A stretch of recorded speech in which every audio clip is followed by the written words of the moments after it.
Yo, good morning, everybody. How y'all doing today?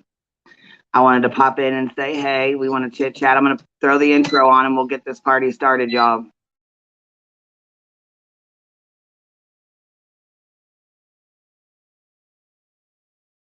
I got no love for the fakeness. If you wanna play tough and wanna hate this, I'll always show up. I don't ever slow up, no I don't take shit. I got no love for the fakeness. If you wanna play tough and wanna hate this, I'll always show up and make a statement. I don't ever slow up, no I don't take shit. I got no love for the fakeness. If you wanna play tough and wanna hate this, I'll always show up and make a statement. Pettiness, a reflection of the emptiness. Hilarious, you think you're worth my time, you're delirious. Mysterious, because you hide behind a fake exterior. Inferior, you know I'll always be a bit superior. Get off of me, this ain't no humble brag. I want you to hear words, you can say them back. I want you to feel free from the chains at last, and to believe, don't you hide, it was built to last, yeah. Now that I've been put through hell, I never got anyone's help. I had to do it all myself. I don't ever slow up, no I don't take shit. I got no love for the fakeness. If you wanna play tough and wanna hate this, I'll always show up and make a statement. I don't ever slow up, no I don't take shit. I got no love for the fakeness. If you wanna play tough and wanna hate this, I'll always show up and make a statement.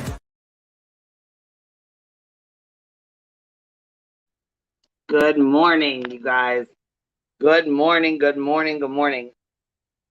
Do we have these videos up and ready to rock and roll? Hey, Sleuth Mom. Yeah, which one do you want to play first? Doesn't matter. You know what? It's either one is fine. We made the two videos that were made last night. We put them up. I wanted to play them so everybody else could see them. If they missed it, I want them to be able to see them. So either one works. We're going to play them both.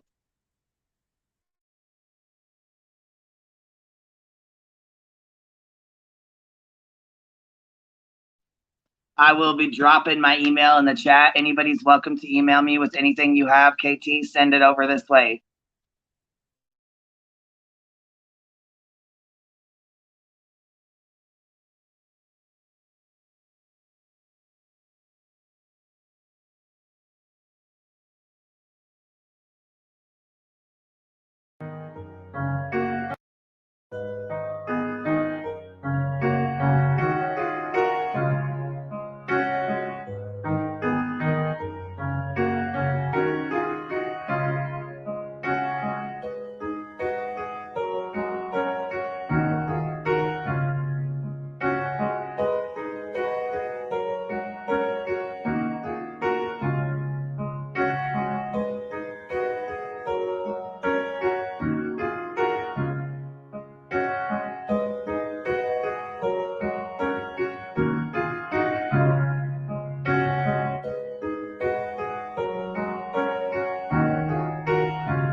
So those are some families that he's conned or scammed. That's just a couple. There's a lot. My email is blowing up right now with people that he has conned or tried to scam or run a scam on. We have another video as well, so be prepared. If you have earbuds in, it's very loud. So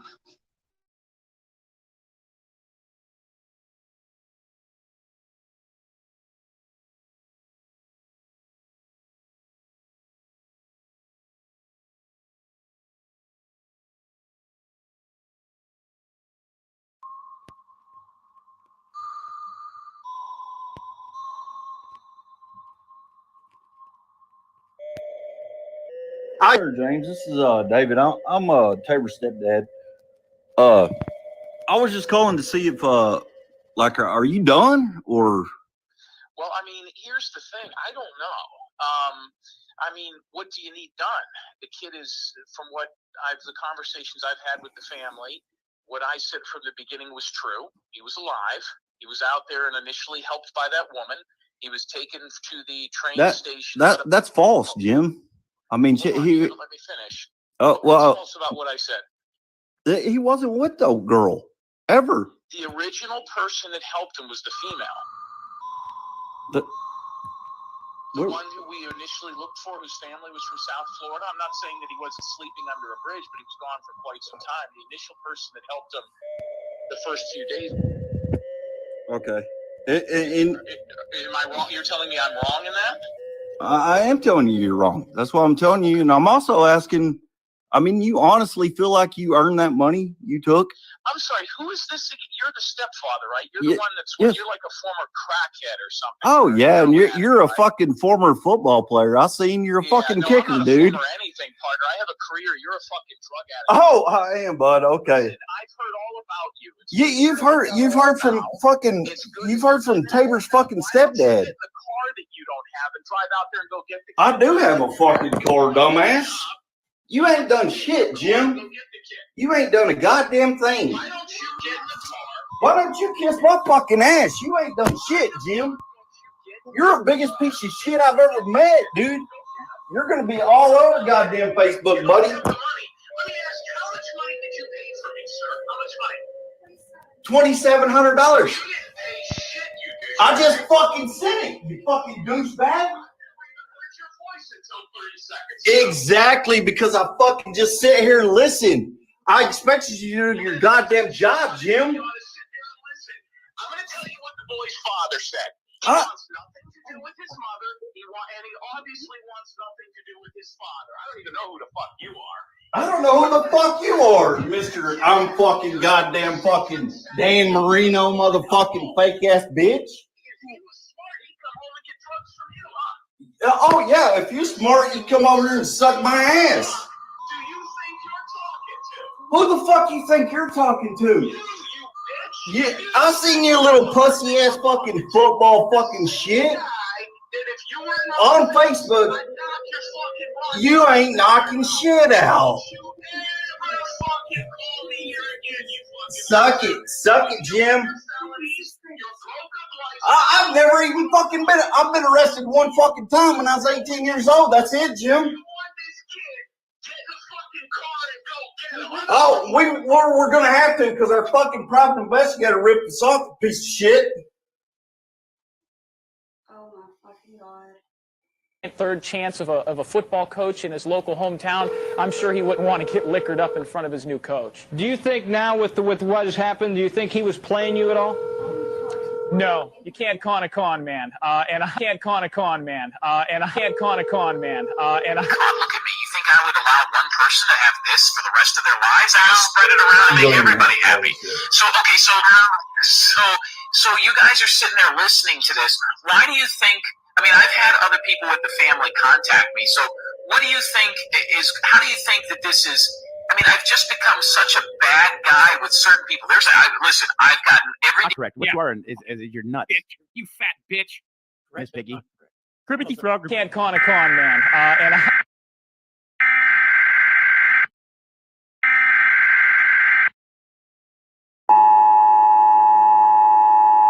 This is not a test. This is your emergency broadcast system announcing the commencement of the annual purge sanctioned by the U.S. government.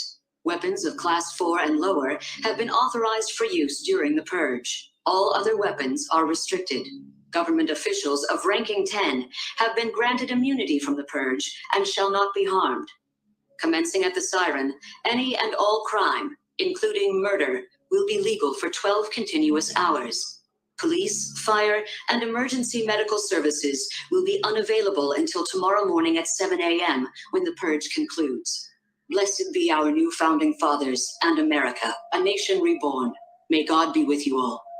We're purging Jim from the missing community. He needs to get out.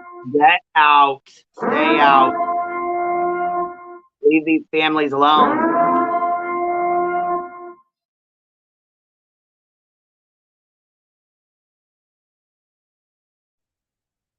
Slime ball.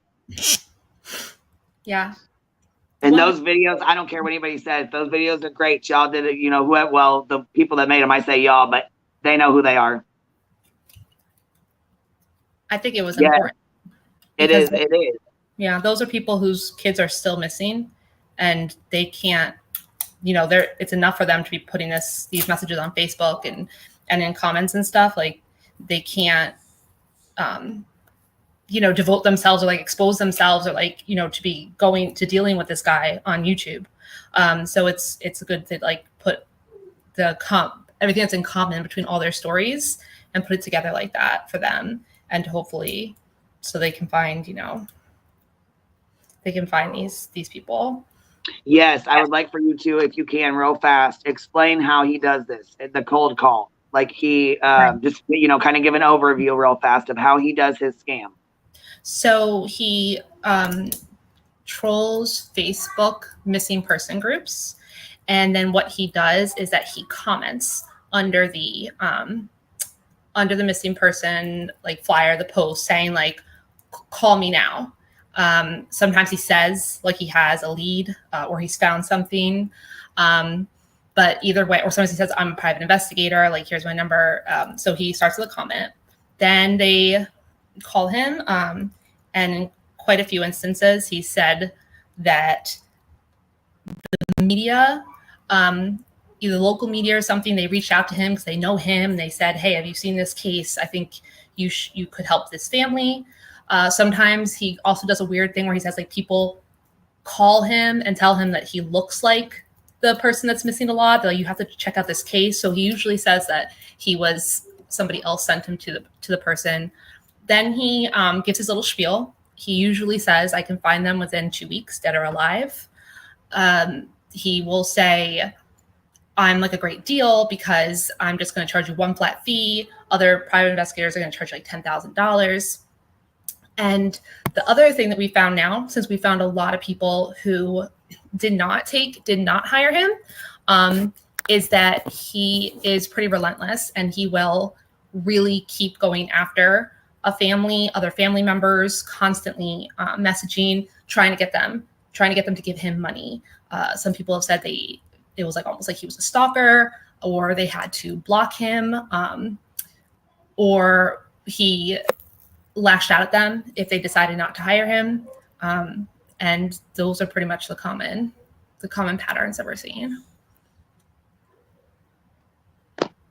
And that's how Candace said she, well, I'm sorry. I don't know that Candace, I've watched so many of his videos. No. I know that he called a family who hadn't even had any media at all. So she's like, what are you talking about? Yeah, that was in Candy. Had the media. Yeah, that was in Candy Howard's case. And then also in what I've heard is in the Dylan Rounds case that he at first reached out to various people in the family and the parents were like, no, and he really kind of honed in on the grandparents like, as the kind of like the weak link, because I've had people tell me that he really works them. And some people have even said we just kind of hired him because we kind of broke down after a point. The other thing that I've noticed is that people that he lists as his success stories, people he's found, these people have found. So when you reach out to them, to the family directly, you find where he posted on Facebook to find them. And they say that absolutely not. He was not their private investigator. He had bothered them a lot. But he did nothing to help find the person, even though he's listing these people and their full names on YouTube Live saying these are his success stories. It's like so much.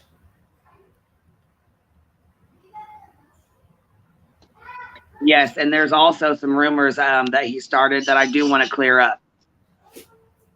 Oh, well, yeah, because every time he gets confronted with a lie, he is such a typical person. He goes on this whole spiel or whatever. But yeah, go for it.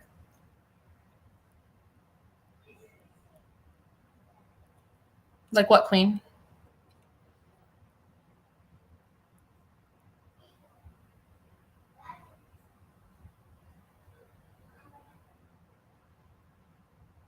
I think maybe we lost Queen. Queen, I don't know if you're muted or if we lost you.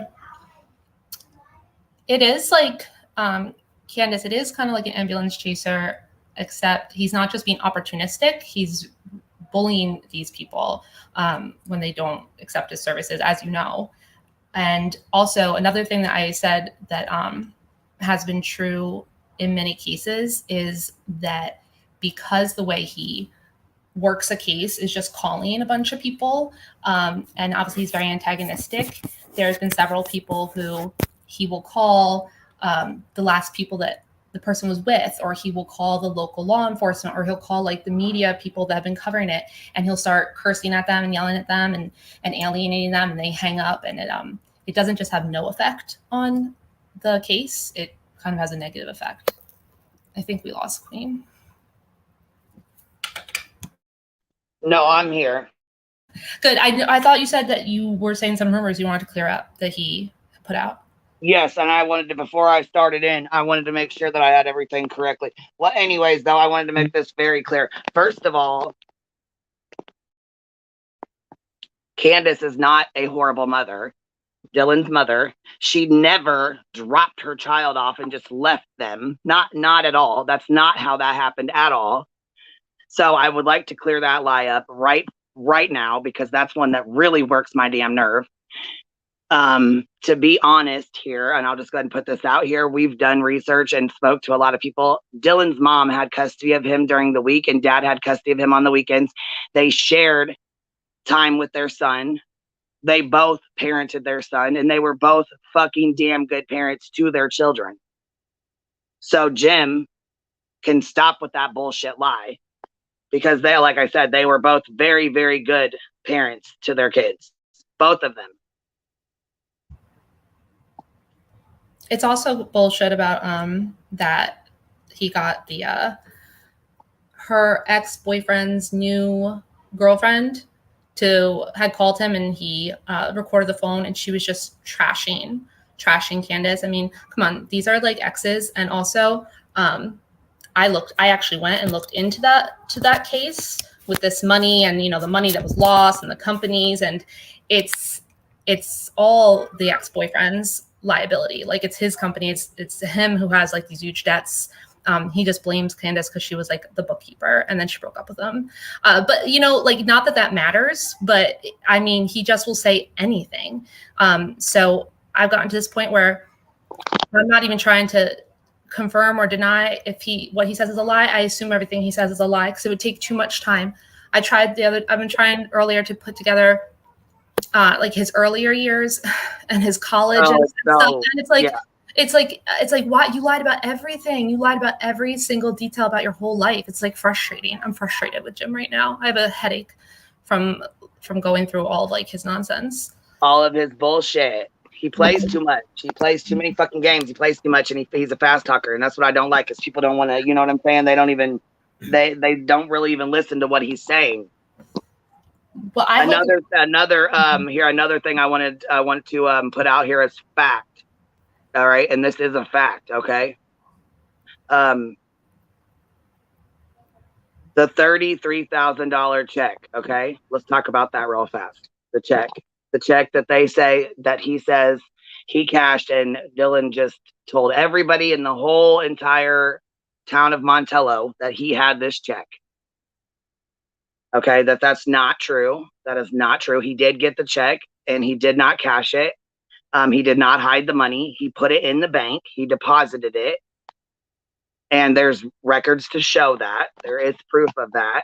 He paid his farm expenses, and the bank has the remainder of the balance and has not been touched. His mom did not steal that money from him. It is still there in the bank where it should be. It's not hiding in his trailer, his house. It's not buried out somewhere in his land. Just wanted to get that out there as well, because I know that's a big rumor as to everybody thinks that he had this money hidden in his trailer, and that's why people went for Dylan. That's not true. He never had that money in his trailer. He never had that big amount of money.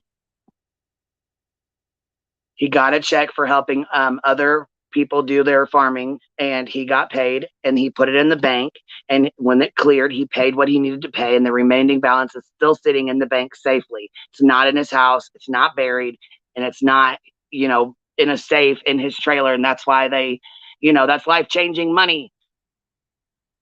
That was one of his lies he put out there. He put out everything that you could possibly think of. And when I tell you that this man wasn't just like seeing random connections, I mean, he was confabulating insane. Oh, here, you know what? Let me say, fun fact. Let me do a fun fact real quick. I didn't mean to interrupt you or be rude. I'm done. But a fun fact here, Dylan isn't a Mormon either, and neither is his mother. So he keeps saying that Dylan's a Mormon and Candace is a Mormon, and that they think, they don't want him to be saying that he's gay, and that this is just terrible. They don't care if their son is gay or not. That doesn't matter to them. They don't care. They just want their child found. Mm-hmm. Even listening to these clowns who have been listening to his insane assertions and making them fact and talking about them constantly like they're actually theorizing about something. Like the other night, now they're off of like all of his original theories, right? Because the one guy who told them about this other guy, that guy's no good anymore. And now the original guy that they all said was like a serial sex offender murderer, he's now the cool guy. This guy sucks. And now they all have a new guy that lives in the town that they're all talking about his being guilty. I mean, it's just a blind leading the blind, but I hope that some of those people have a little bit of a soul and see that one video that you posted today and realize that like, this is not just, Jim just like a little crazy entertaining and rough around the edges. Like, no, like he's severe. He's really, really hurting human beings who don't deserve it. Well, I think one thing that really bothered me was when one of the mothers told me that during the time that he was supposed to be helping, he caused so much harm that the media wouldn't even speak to them anymore. Mm-hmm. No one would help them anymore after Jim got done because of his foul mouth and the things that he said, the threats that he made. Or the mother that he told, I'm going to find your son in 2 weeks. Like, don't do anything. Like, don't post, don't call anybody, don't do anything for 2 weeks. And like, they trusted in it. Yeah, that's awful. How can you have a mother and a family of a missing child sitting for 2 weeks? Are you kidding me? That was torture to them.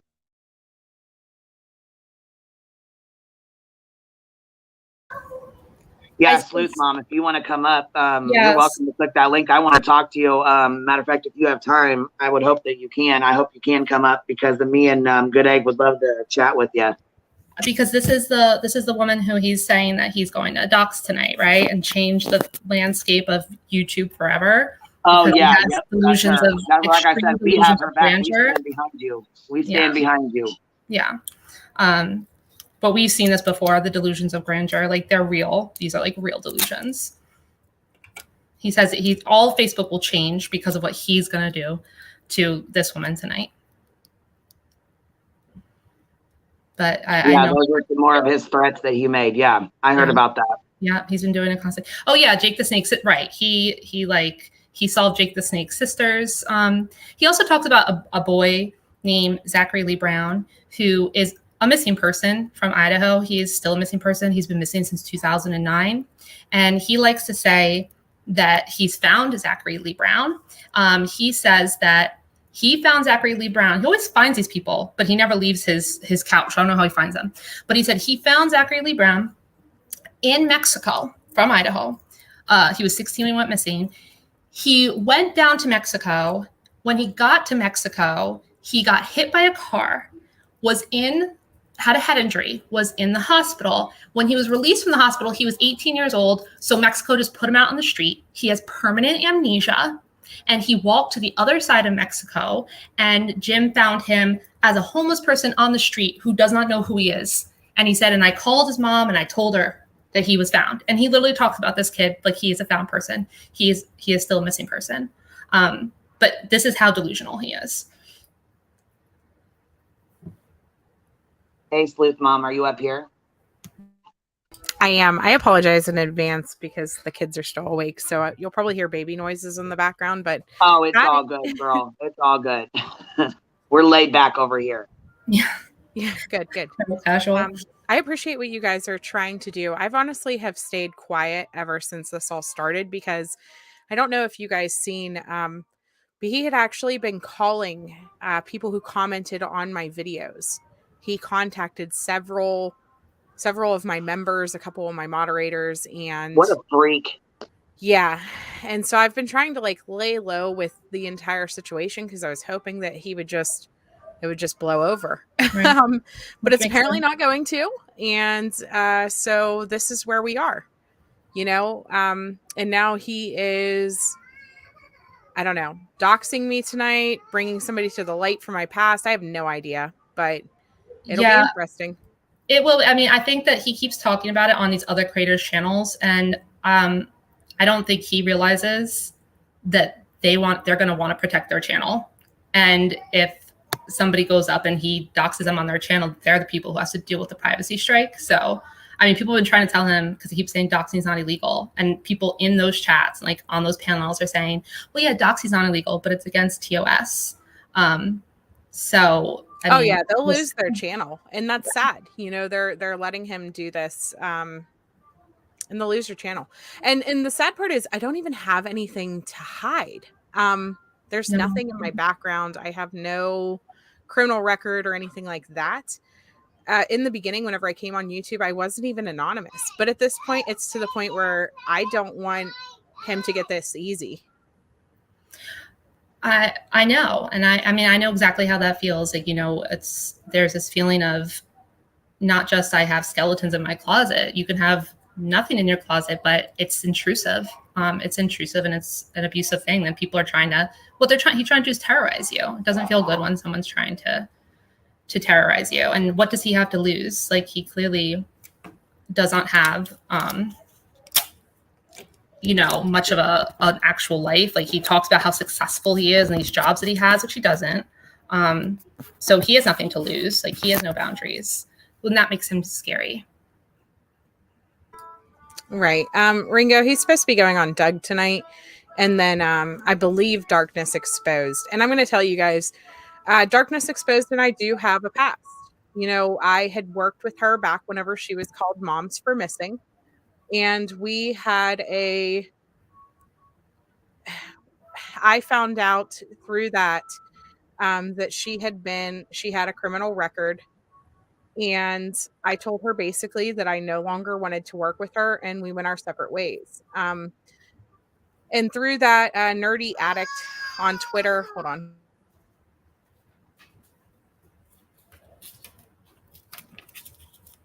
Nerdy Addict and several other people on Twitter had doxed her prior to her even working with me.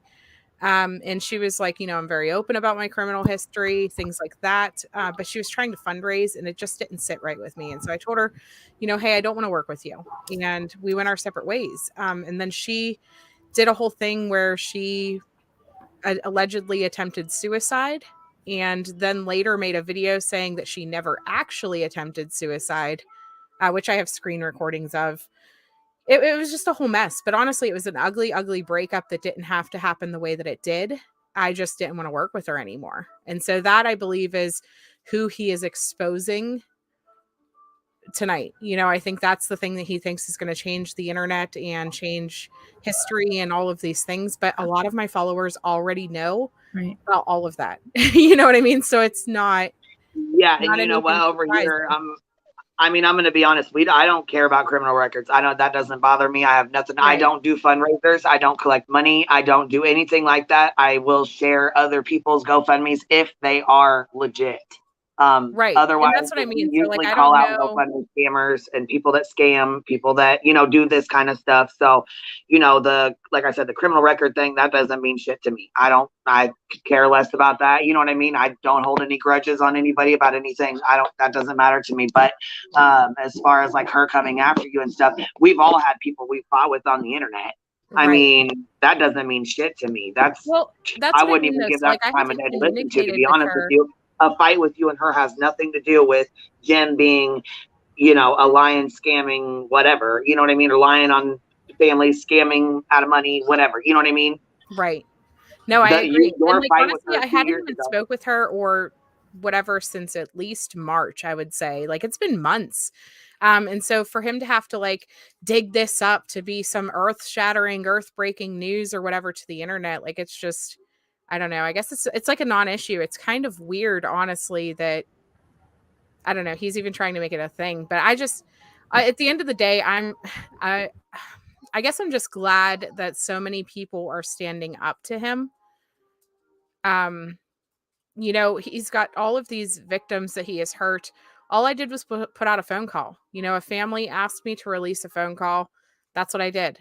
And so if he wants to attack me until his last day, I guess that's what his whole thing is going to be. But I don't know. The whole thing's weird. I think it was a really good thing that you released that phone call because I think it was pretty powerful. I mean, the people caught up in this Dylan Rounds thing, they're just rapidly anti the mom now. I mean, it's insane. I've seen it happen before. But it's letting other people's stories come to light and just, I don't know. I mean, it's really sucks because Pandora's box, you can't put it back in the box. But I felt this is how I got involved in this is because I heard that call. And I don't follow crime, but I heard it on Queen's channel.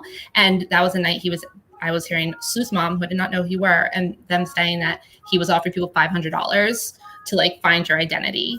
And that just like that night just like set me off. And so now for the last 2 weeks, I've just been obsessed with like exposing this guy. Right.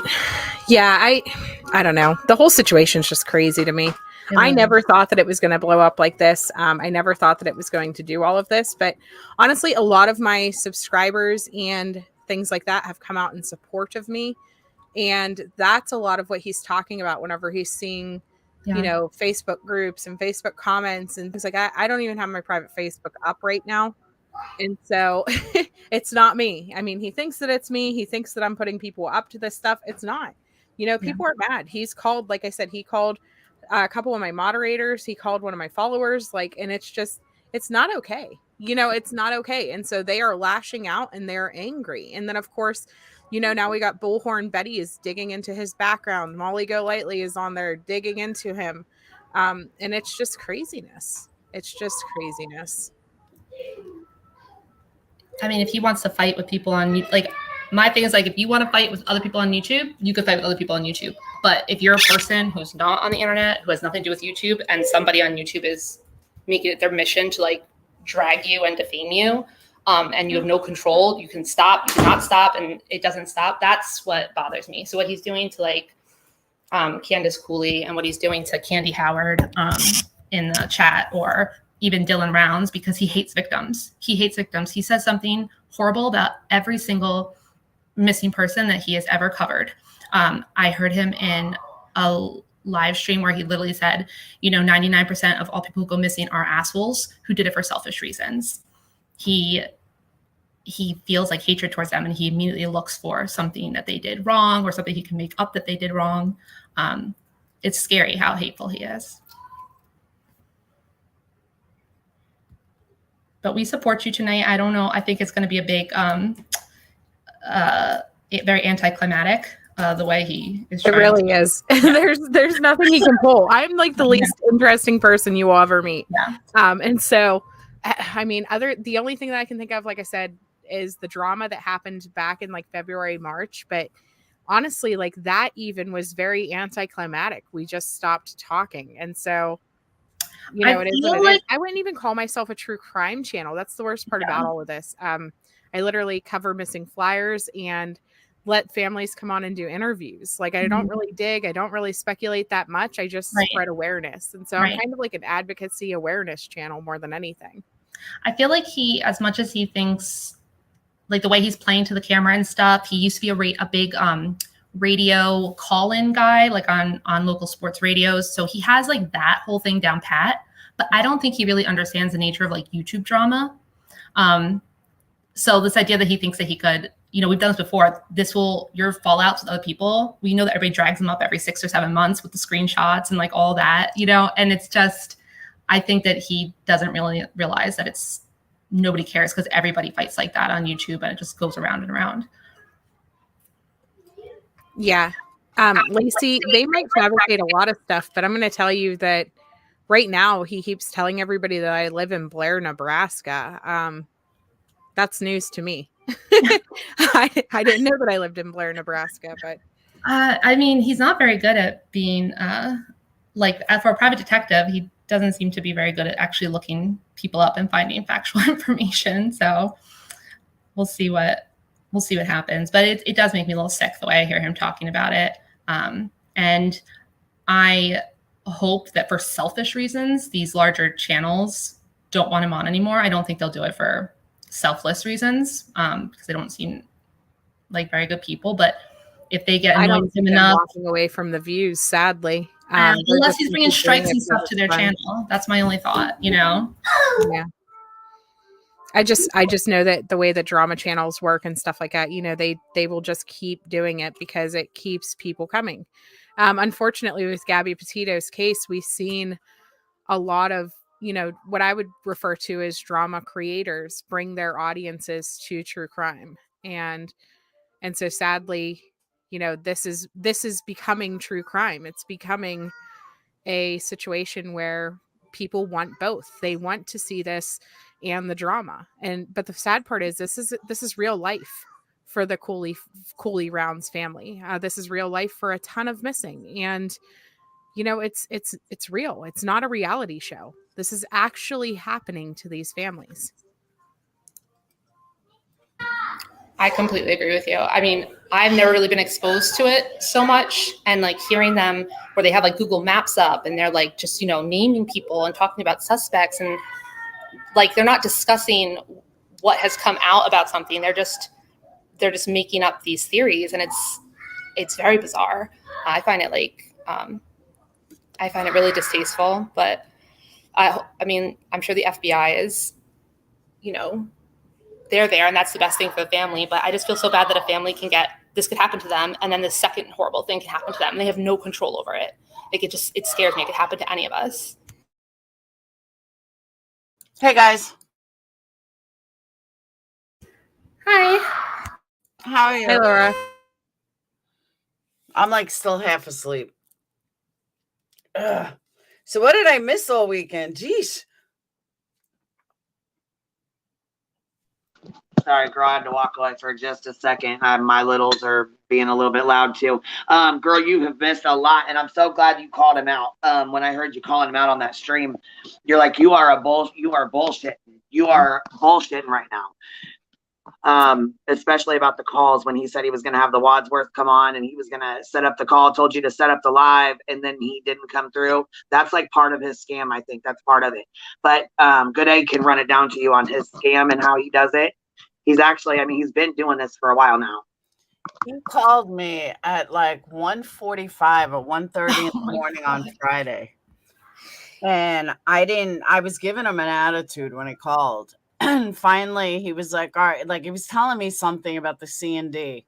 And I was just like, yeah. And then at the end, he was going to hang up. I said, no, let me tell you something, Jim. I said, you better get something called fucking integrity. I said, you shop around for the highest bidder. I said, it is absolutely disgusting. And he's like, oh, what'd you think of, you know, tonight on Doug? I said, I watched some of it. I was disgusted. And he's like, what? You didn't think it was funny? I said, no, it was the most disgusting, unprofessional thing I ever saw in my entire life. And he was like, how can you say that? Everyone loved it. I said, Jim, it was absolutely fucking vile. It was, yeah, it was horrible. Horrible. I said, I can't imagine anybody thinking it was funny. This is a missing kid. This is not a joke. This is not for fun. This is not something like, it doesn't matter if I was right or wrong. If a mother of a missing child, and maybe this is just my mom instincts kicking in, but if a mother of a missing child tells me to stop covering the case, guess who's stopping covering the case? I will stop it instantly. Like, you just don't do that. And he could never understand that. And then you have Doug on the other hand, you know, who's all about it. Oh, I don't do this for money. Doug, all you do is this for money. Like, who are you kidding? And both of them just drive me insane. Absolutely insane. And I told my patrons, I said, I'm not dealing with Jim. I can't. I was like, I just can't. I was like, he's such an asshole. He's a male chauvinistic lying pig. He's loving the attention. He thinks he's Howard Stern or something. Yep. I really think that in his brain he thinks he's Howard Stern. Yep. And there are people in the chat who think he's funny, and he's not going to grow an integrity bone. I mean, he's literally been like a con artist, like a hardcore con artist since he was 18 years old. Yep. I agree. And, you know, I told everybody, I said, yeah, he was good for views and I gained some following. I said, but I built my channel on integrity. So I may have haters and everything else, but you'll never see me scam people. You'll never see me do this shit that Doug's doing. Or I tell people point out blank, yes, I do this for money. Like, I enjoy doing it, but I do this to pay my bills. And you'll never hear me deny that. And then you have Doug, oh, I don't do this for money. I just do this, but shut the fuck up. Sorry for cursing. I'm still tired. And I can't stand him. Like, I can't stand Jim lately. And I told him, I said, the e-begging you did was vile. Absolutely vile. Oh, did you notice? Oh, God, I noticed. Yeah, girl, he's had you do it. He's had Doug. I mean, I don't even know if he's had you guys do it, but he not like necessarily say, do this or, put my PayPal for me. But I noticed that you were like, hey, if you guys want to donate, you're welcome to donate. Just like you would say, like for your own channel kind of thing, But it was like you were doing it to be nice. But then I noticed that every single channel he went on, they were saying something about it.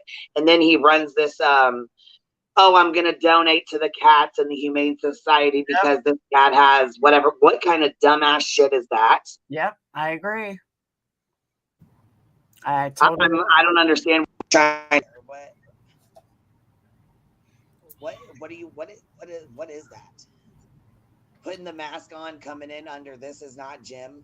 Like, he's making a mockery out of these cases. I agree. Out of Dylan Rounds' case out of the family, it just makes me sick. It makes me sick. Cool. And Audrey went a little low. Talking to you, I watched that where you and him were going over Jess's interview, the True Crime with Jess. Did her volume get low, or is it my computer? No, it's my volume just went out. Hold on. Now it's better.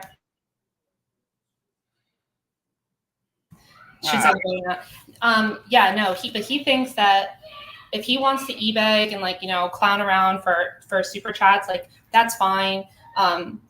But what he's doing, the week before was he's telling people, I can find your son in 2 weeks, and they're wiring him $3,000. That's the thing too. I didn't mind dropping his PayPal when he told me, but one, he lied to me about how he got it in the first place. And two, and I don't even know why he lied, but the second you prove to me you're a liar, I'm done. And he's like, oh, this YouTuber with 200,000 people called me up and told me that I should, have a PayPal. I said, hey, if that's what you want, absolutely. I said, I'll drop it. I'll explain. I said, just know you're going to get a lot of shit for it.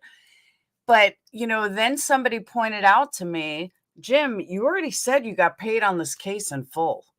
So why are you e-begging? Why are you asking for money? You said you already got paid.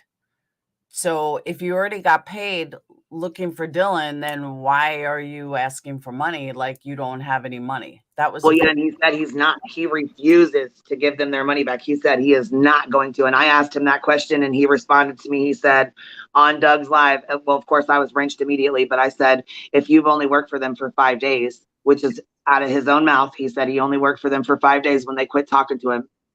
And so I said, why, would you give them their money back? Why won't you give them their money back? Something along those lines. Matter of fact, I still have the clip from it where he answered me, but Doug told me last night not to use any of his stuff. I want to point something out too. He constantly is saying that Candace Cooley was not his client. The very first part of that call that I released was a phone call between just Candace Cooley, Justin Rounds, and Jim. The grandparents were not involved in that first phone call. It was two phone calls spliced together. And so that's why the very first one, all you hear is Candace's voice and his voice going back. If Candace Cooley was not his client, why was he calling her with information? Good point. I also feel bad that he must have put so much pressure on those poor grandparents because clearly once they started not talking to him, he went to the other family members and try to put pressure on them. And I've had people say, even from the beginning, even before they offered to pay him or to hire him, if he doesn't get hired right away, he immediately finds all the family, contacts all the family members, and tries to get them, somebody to crack and like somebody to pay. I've seen him make posts underneath 2 cases where these were very cold cases. We're talking about people who have been missing for 20 plus years. And he puts the comment basically saying like, I found them, like I have info, this person's in Tennessee, and then wants to be paid for like the information. Wow. Yeah. I was gonna say, you can show him. I was actually gonna make a video or have one of the girls throw a video together and put it up so that people can see all the different things that he's commented on and said, what I mean? So you can see it, because when you start looking at it, it just, it makes your brain hurt, because you're like, oh my God, he's been running this scam for a long time. Like the back in the day, he used to sell like football equipment that didn't even exist. He used to run like football camps and stuff and like get them started or whatever, but then not open them up and not have them. So people would pay, but he wouldn't have the camp. You know what I mean? Like, just little camps like that. He had an entire fake indoor football league, a fake team, an entire fake league, selling like, tickets for a place, something that never existed. He did it for years and years and years. I mean, this is we see YouTube people, right? But we're talking like a real world hardened con man. And this is a horrible place for him to have found his new grift, because I can't think of people that taking advantage of them is just so unethical and wrong. It's awful. Yeah. There's no real football league? No, but he's never played. No, listen, we have to put out these little videos because we're putting out. I mean, we're talking the football, the time in the indoor football world and his grift. He's like the most hated man in that community because he was scamming people in it for like literally 18 years straight until he jumped over into missing people. But nothing he says about his life is 18 years straight. Do you hear that? 18 years straight, yo.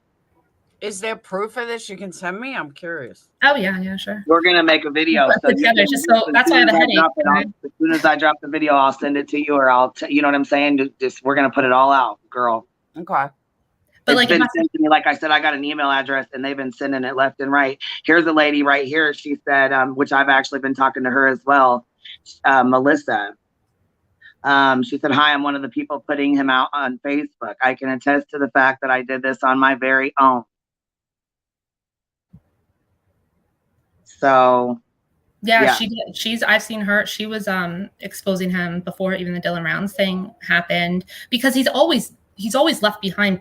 Like, he always kind of gets people realize what he does, right? Like he's Candy like, has a video. We went over it yesterday. She actually, Candy Howard, which if you want to come up, Candy Howard, you're welcome to. She actually came on and told her story. She's a victim of his. And I have several other women who are actually going to come up and speak out against him as well about their experience with him and the way he, you know, approached them and conned them. Yeah. Yeah. That So girl.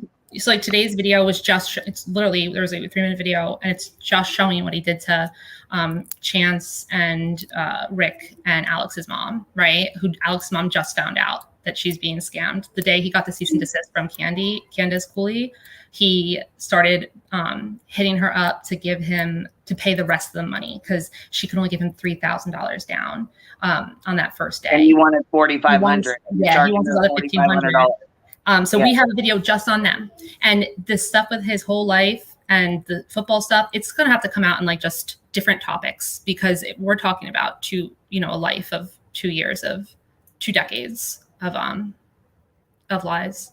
It's just sad because if you think about whenever you have a missing family member, you know, that's one of the most vulnerable times in people's lives, I would think. And here's this guy just preying on them. It's just so frustrating and disgusting. And then he uses intimidation tactics, you know, such as doxing or releasing their personal information or their personal details that he gets via the private investigating side of things, and to intimidate them to stay quiet. And it's just so frustrating that this has been allowed to go on for so long, and that there are people who are giving him a platform to do it. You know, there are people night after night that are allowing him to continue to threaten and harass, and just it's just gross. The whole situation's just gross. I mean, I watched one guy who he's on his channel, has him on the channel all the time saying that the vulgar, disgusting things that he says. And the guy's like, now it's time for me to pray over you because the whole point of this is that I'm a pastor and I'm trying to bring people to Jesus with this channel. And I'm like, what world are we living in right now? Like, okay, if you want to say you got fooled, fine. If you got fooled. But now that when somebody's showing you the wolf in the sheep's clothing, you don't have that excuse anymore. Who are you talking about, Tyler? I don't know the name. I really don't follow like any of these channels. I've just been starting to follow him around since I found out about his deal. Yeah, I was gonna say where she. Yeah, she's. Yeah. No, it's a crime person. Tyler, I will tell you this one, and everyone knows I'm an atheist, but Tyler is a really good guy. He seems like he is a very good kid. He seems like he is a very good guy. He really does. So I'm hoping that maybe someone that he will see the light, you know. Yeah, send him the live or send him some videos or even have him come over and speak to us real fast. I mean, whatever, just so that he can hear both sides. Pretty much we can kind of give him an idea of what's going on, and then what he chooses to do from this point on is fine. You know, it's up to him. It's his channel. It's his, you know what I'm saying? But it would be nice for him to be able to hear both sides of this. You know what I mean? I hear, but I know he feels I'll email him now, but I know that he feels the exact same way I do, in the sense that, like he's not going to lose his channel for Jim. Right. And he's going to slowly, you know, step back and see what happens. But it's hard when you have subs that gave you this huge jump due to Jim. So that's kind of where he's at. I see that happening. I see a lot of people really seeming uncomfortable with him, and especially with him tonight saying like, I'm going to like literally going on about he's going to dox somebody, another creator on someone's live tonight like that. I don't think he gets some of the YouTube rules that people, they'll take you in for all these extra all these extra super chats and all these extra subs, but they're not going to lose their channel for you. They're not going to get a ban. Exactly. That's exactly right. See, Frank, I totally disagree. I adore Tyler. I think he's a great kid. I want to say kid because I think he's young, but he's a great guy. I don't know if you guys had seen the video that Sherry, who Jim had called and harassed, put out, but she hasn't slept in 2 weeks because she is so paranoid about the fact that he has her personal information. Oh my God. And it's just so frustrating because the longer that he continues, these people continue to be victimized, whether they're families or just literally innocent people who commented on my video. How does he find them to begin with? Because I don't think that her name was just her name in my chat. And so he looked her up on Facebook and then went from there, I guess. And as a private investigator, you have access to those things. Yeah, but like I had asked him, I have a stalker for like years, and I wanted to confirm that I was right on all her information. So I had called somebody who I'm no longer friends with, who called him, and we did a 3-way. And I said, hey, this is what I have, blah, blah, blah. Am I correct that this is her? And he gave me the same information that I gave him. I am not a PI. I'm just a YouTuber. You know, I don't have any special training in looking people up. I just use the internet. And he didn't get any more. And I called him out on this live. Like, he didn't get any more information on her than I was able to get myself. Well, as a PI, shouldn't you have gotten a lot more information? Like, shouldn't you have gotten way more than I can get? And he couldn't. He had no more information than Google. No, you're right. He doesn't have access, like, because he's not in a state where you have to become like a licensed PI. There's nothing that he has access to that the general public, doesn't have access to. Like, maybe he might have a subscription service, right, that he pays per month, but like we have that. Exactly. So he's not very, like, that's what I'm trying to say. And people saying like, well, he's good at his job. No, he's not. He's not a private investigator. The school he went to for it at Hillsborough Community College, it's a 5-hour course over 2 Saturdays. Wow. Yeah, and also Marky brought up a really good point, and I was very, very, very surprised at this. How do you not have a contract? Because then he would have to actually provide the service. But that blew me away, and that's another thing I called him out on. Why don't you have a contract? Like, when it's the first thing that you do in any business transaction, you look at something, you figure out what you're going to see, what you're going to get, the other person's going to respond, and sign it with everything that you guys agreed upon. I mean, that's business 101. How do you not have a business? Let me explain that, like the level that he goes to. What he got in trouble for, what he was doing for a while, and this is one he got arrested for grand theft and scheme to defraud, is that he would sell large amounts of sporting equipment to different like indoor football leagues. He would say, I have pads, or I have bleachers or things like that, and he would have them Western Union him 50% of the deposit, and then he didn't have this stuff. He just would never deliver it. And that's what he actually ended up getting busted for doing that with like $12,000 worth of bleachers. So he doesn't have like the most sophisticated grifts, like it's literally just, I'm taking your money and then I'm not gonna do what I said I was gonna do. When was he arrested? What year? 2008. Wow. You know your stuff. People know about this. Like, he's like, people have, there was a whole PDF, people have like in the drama community that somebody has like a PDF made on them.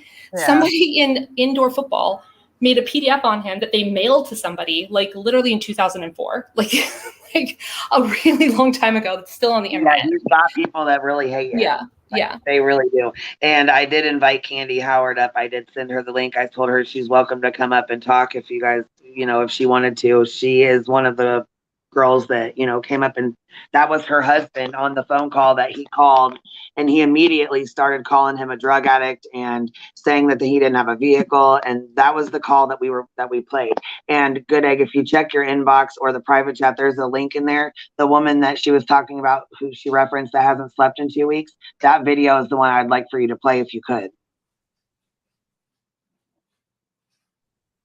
Okay, I'm setting it up. Yeah, are you guys okay with me playing it while you're up here? Yeah, absolutely.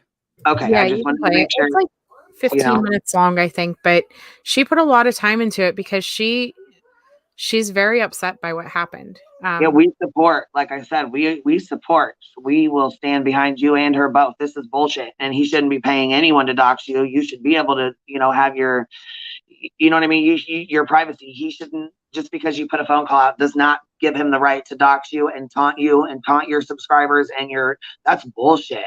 That is bullshit. Oh, I agree. Okay, it's ready whenever you're ready, Queen.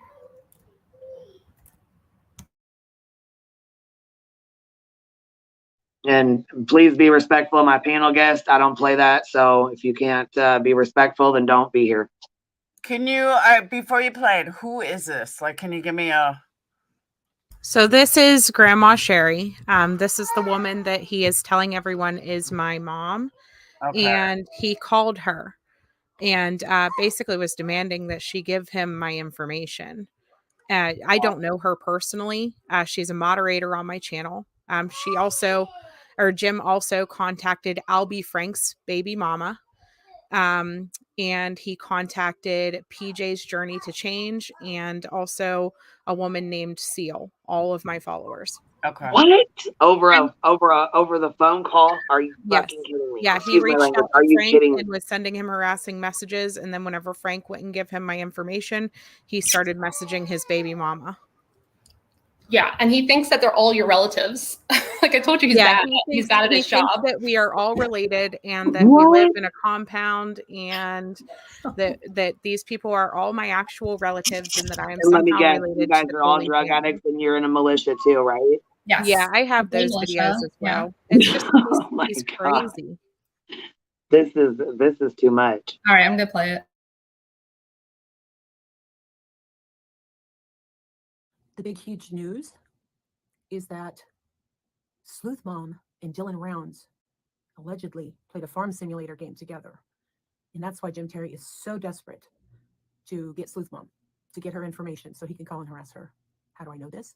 Because Mr. Terry called me personally on my cell phone. I'm not hard to find. I'm going to show you a video here in just a little bit that shows some videos that were posted by Salty Pancakes before this whole thing really blew up.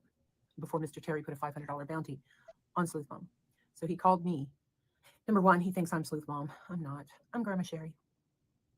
And number two, he wanted, he wanted to get information on Sleuth Mom. And I don't know who she is. I don't know her name. This is really hard for me to hear. Media. I don't have a phone number for her. I have the same email address as on her. Can you guys hear it okay, or is it just me? It's even low for me, but like that's all my volumes all the way up, so I don't think I make it any different. Okay. You try to do a different time, like fix up the volume or something, or maybe a different device, but that's as loud as it's gonna go, so. Okay.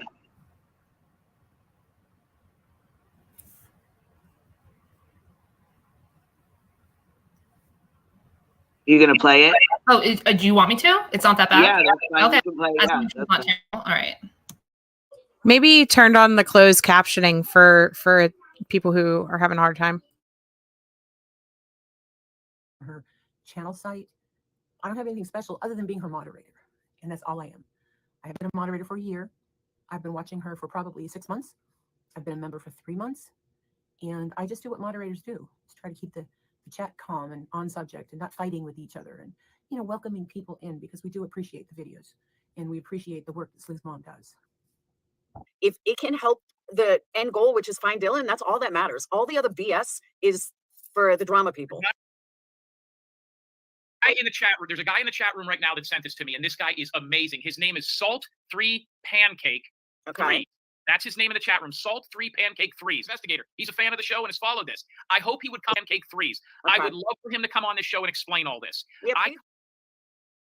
I commandeered this man to look into some web channels out there, some YouTube channels, primarily Sleuth Mom, because of what her and her little gang have been doing for the Rounds family against me. And what this guy found is earth-shattering. It goes way beyond these photos. From what I've seen, this man has a video, okay? Now listen to me. And I want him to come on here. I hope he calls you an online gaming station where several people are playing a video game, and the video game is farming. The video game is people farming, and you can hear the audio with all these people talking. The people on the call are Dylan Rounds, Sleuth Mom, and 2 other people that we haven't identified yet. Sleuth Mom supposedly knew Dylan Rounds before he went missing. There is way more to this. Can you pause this for 1 second? These videos, quite a bit. That is insane. Hold on. That is insane. Okay. Wow. Right there, he was lying as well, because I spoke to Salt. Salt told me immediately, and Jim knew this. Salt told me immediately he did not have the video, that the video was erased. Jim completely lied and left me standing there like, Jim, you already know he doesn't have the video. Why are you saying he's got this video? And I had called Jim out on it, and I did it publicly in that same video. I said, Jim, Salty told me he didn't have it. And I also said to you privately that you can't prove it's Dylan without having the video. So I just wanted to state that. No, it sounds like him and the Salt guy are going to be falling out big time very soon, because now it's like, now he's not agreeing with like the things that like Jim has said. No. Yeah. So, I mean, it's all just like these men just being so ridiculous. But this is, I knew that he thought that these people were all related to Sleuth Mom, but I did not know that he thought that you were playing farming video games with a missing person. Yeah. Okay. All right. KT, I didn't let anybody on my panel to degrade anybody. I run a panel with grown adults. They can handle themselves. They don't need me babying them, neither side. They don't need me, jumping in and saying, oh, please don't. They're grown adults. I let people fight out because they're grown adults. You know what? And I agree with that. Like, I don't hold any of that against you. And honestly, I emailed her to apologize like the next day, because I was out of control, because at that point it was 3 o'clock in the morning or 4. I don't even know. It was really early in the morning. I hadn't really slept, and I had been watching them, target Sherry. And Sherry is dear to my heart, and she's autistic. She doesn't need all of this crap that's happening. And so I was just very, very frustrated with the entire situation. And I play Farming Simulator with my cousin, who is not Dylan Rounds. And so they found those videos and they screen recorded bits and pieces of them. And I used a pressure washer at one point during the video. And so the guy was like, oh, this is Sleuth Mom. She killed Dylan Rounds, basically, because I used a pressure washer on Farming Simulator. It was just like, what? Absolutely craziness.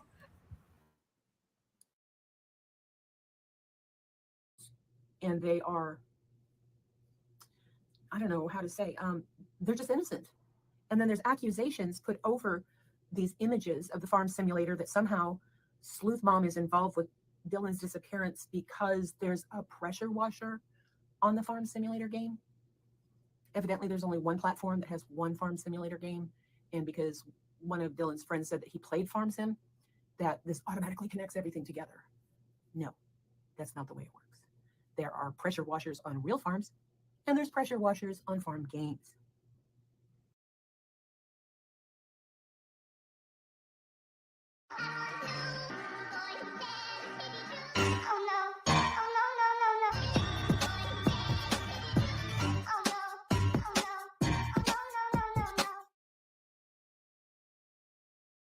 You think it's a game? You think it's a game? Hey, yo, what's my name? I tried so hard. It's a really ball. It's a really ball. It doesn't even matter. I tried so hard. It's a really ball. It doesn't even matter.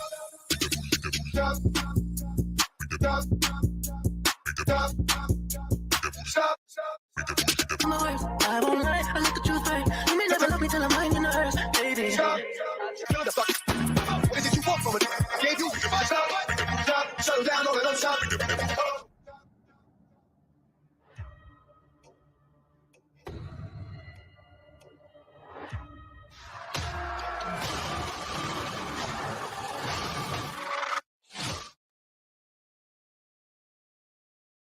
I don't know, some BS where they're making all these. And can you pause for Rounds just is a on second? with these people. Now, when we found these, the next day they were all taken. Sorry, I just wanted to point out. So all of these pictures that he showed, the one with the little girl with the butterfly over her face, he is insinuating that that's me. It's not. It's some random person that he pulled up and is trying to say that it's me. And so these random people are getting harassed because he's targeting me. And so then there was a whole bunch of profiles he shared of my supporters, their personal Facebook profiles, just putting them on blast, trying to tie them to me, saying that they're me and my family and things like that. And it's all sad. It's disgusting. You know, he's gonna reap what he sowed, because now they're all arguing with each other, since he went up there now and realized that a lot of the stuff is nonsense, and he's trying to say it, and like people are attacking him because it's like against Doug. But I mean, what was this guy thinking to just drive up there, just, you know, go scorched earth on you guys for no reason? This is like a grown man. It's shocking to me. Well, and then he was on Laura's panel trying to tell her, like, no, that's the part where Dylan comes up or talks is coming up and things like that. And it's like, no, Dylan never talks on my show. No, it's just, he's you know, like it's just these are like the crazy. guys who like are, you know, shooting up pizzerias because they think that there's like, you know, a sex ring in the basement. Like these, like I guess they'll just believe anything at this point. But let me play it. Well said. Down. Thank God this guy ripped him. And he put him up, and as soon as he puts him up, he's being taken down. He found out that Sleuth Mom is virtually related to about 8 people throughout the country that are all related to Dylan Rounds' family. And Dylan Rounds is on one of these video games.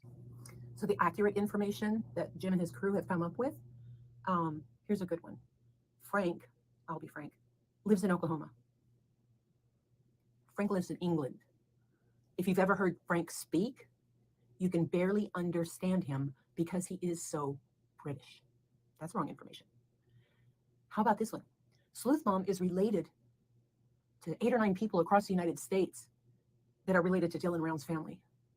And that's why she's so important in this case. No, she's so important in this case is because she released that phone call and Mr. Terry got embarrassed. He feels like his business was being affected. And I can understand that. But going out and spreading gossip, spreading irrelevant information, really is not helping, and it's not ethical. And Dylan Rounds is on one of these video games, and on the video game, as they're playing it, they're talking about sex trafficking and abductions. So here we go. Online, talking to Dylan Rounds about trafficking and abductions. Hello? That's what awareness channels do, because there are sick people out there, and there are children that are abducted. And yes, as trafficking is real. And so if they're talking about that while playing a game, it doesn't mean that they are perpetrators of that as being alleged by Salty Pancakes. And Salty Pancakes, Mike and Jim, have a long history together. Jim acts like he's, I don't know anything about YouTube, what's doxing, and this guy, sent me this video, and Salty Pancakes is like, I'm just a fan. No, they've been working together for a while. And the most recent videos I've seen from Salty Pancakes, I hope that he has truly left the dark side in trying to dox people, because it's harassment. And the things that you've said against me and against the Sleuth Mom followers through Salty Pancakes videos, wrong. It's just wrong. And it takes the focus away from Dylan. Who cares if Dylan was gay? Who cares if Kurt is a 60-something-year-old cross-dresser? Those things are irrelevant. I can understand how some of these things might lead to motive, might lead to suspects. But when that's all you're pushing is, see, I'm right. Everybody knew that Kurt was a cross-dresser, and here's a guy who saw him wearing lipstick. Really? Really? Who cares? Who cares? Dylan is still missing. They're still out there somewhere. And I think the FBI are really onto something. I don't know. I can just pray for the family.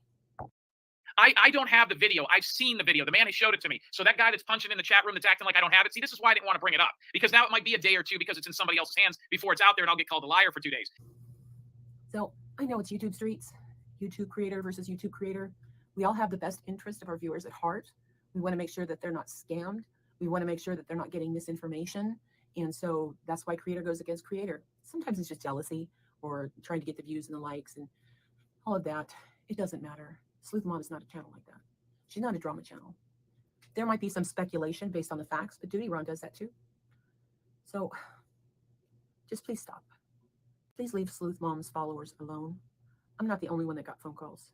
They called family members of Sleuth Mom's followers. And Nothing overtly threatening, but things said like, if I don't get the information I need, it's not going to be good. It's a veiled threat. And I wanted to stop. I wanted to stop. Leave Sleuth Mom alone. Leave Candace and Justin and Dylan alone. And leave the town of Montello alone. You're no longer working this case. And a real private investigator has a code of ethics. And one of those is to keep the confidence of your client unless it breaks criminal law. How much Candace owes in debts, if she drinks, if Dylan was gay, none of that is relevant. None of that is relevant. It should keep close to the vest, and it should be given to law enforcement and not YouTube channels. And by the way, Perplex QT, Laura, I love your channel. I like your balanced approach. Wasn't thrilled that you had Jim and Tyler on, but the point is that you do bring out some good points. Like, not all YouTube creators want to be out there in face, because the people watching, 2,000 or 3,000 people, there might be serial killers in there. There might be pedophiles. There might be the next school shooter. You don't know what the followers are going to do. And Mr. Terry, you said that people are calling your old football coaches and your football players that you worked with in arena football. That's not Sleuth Mom. That's some of her followers. And just like your fans stick up for you, her fans stick up for her. So please stop placing blame where blame doesn't go.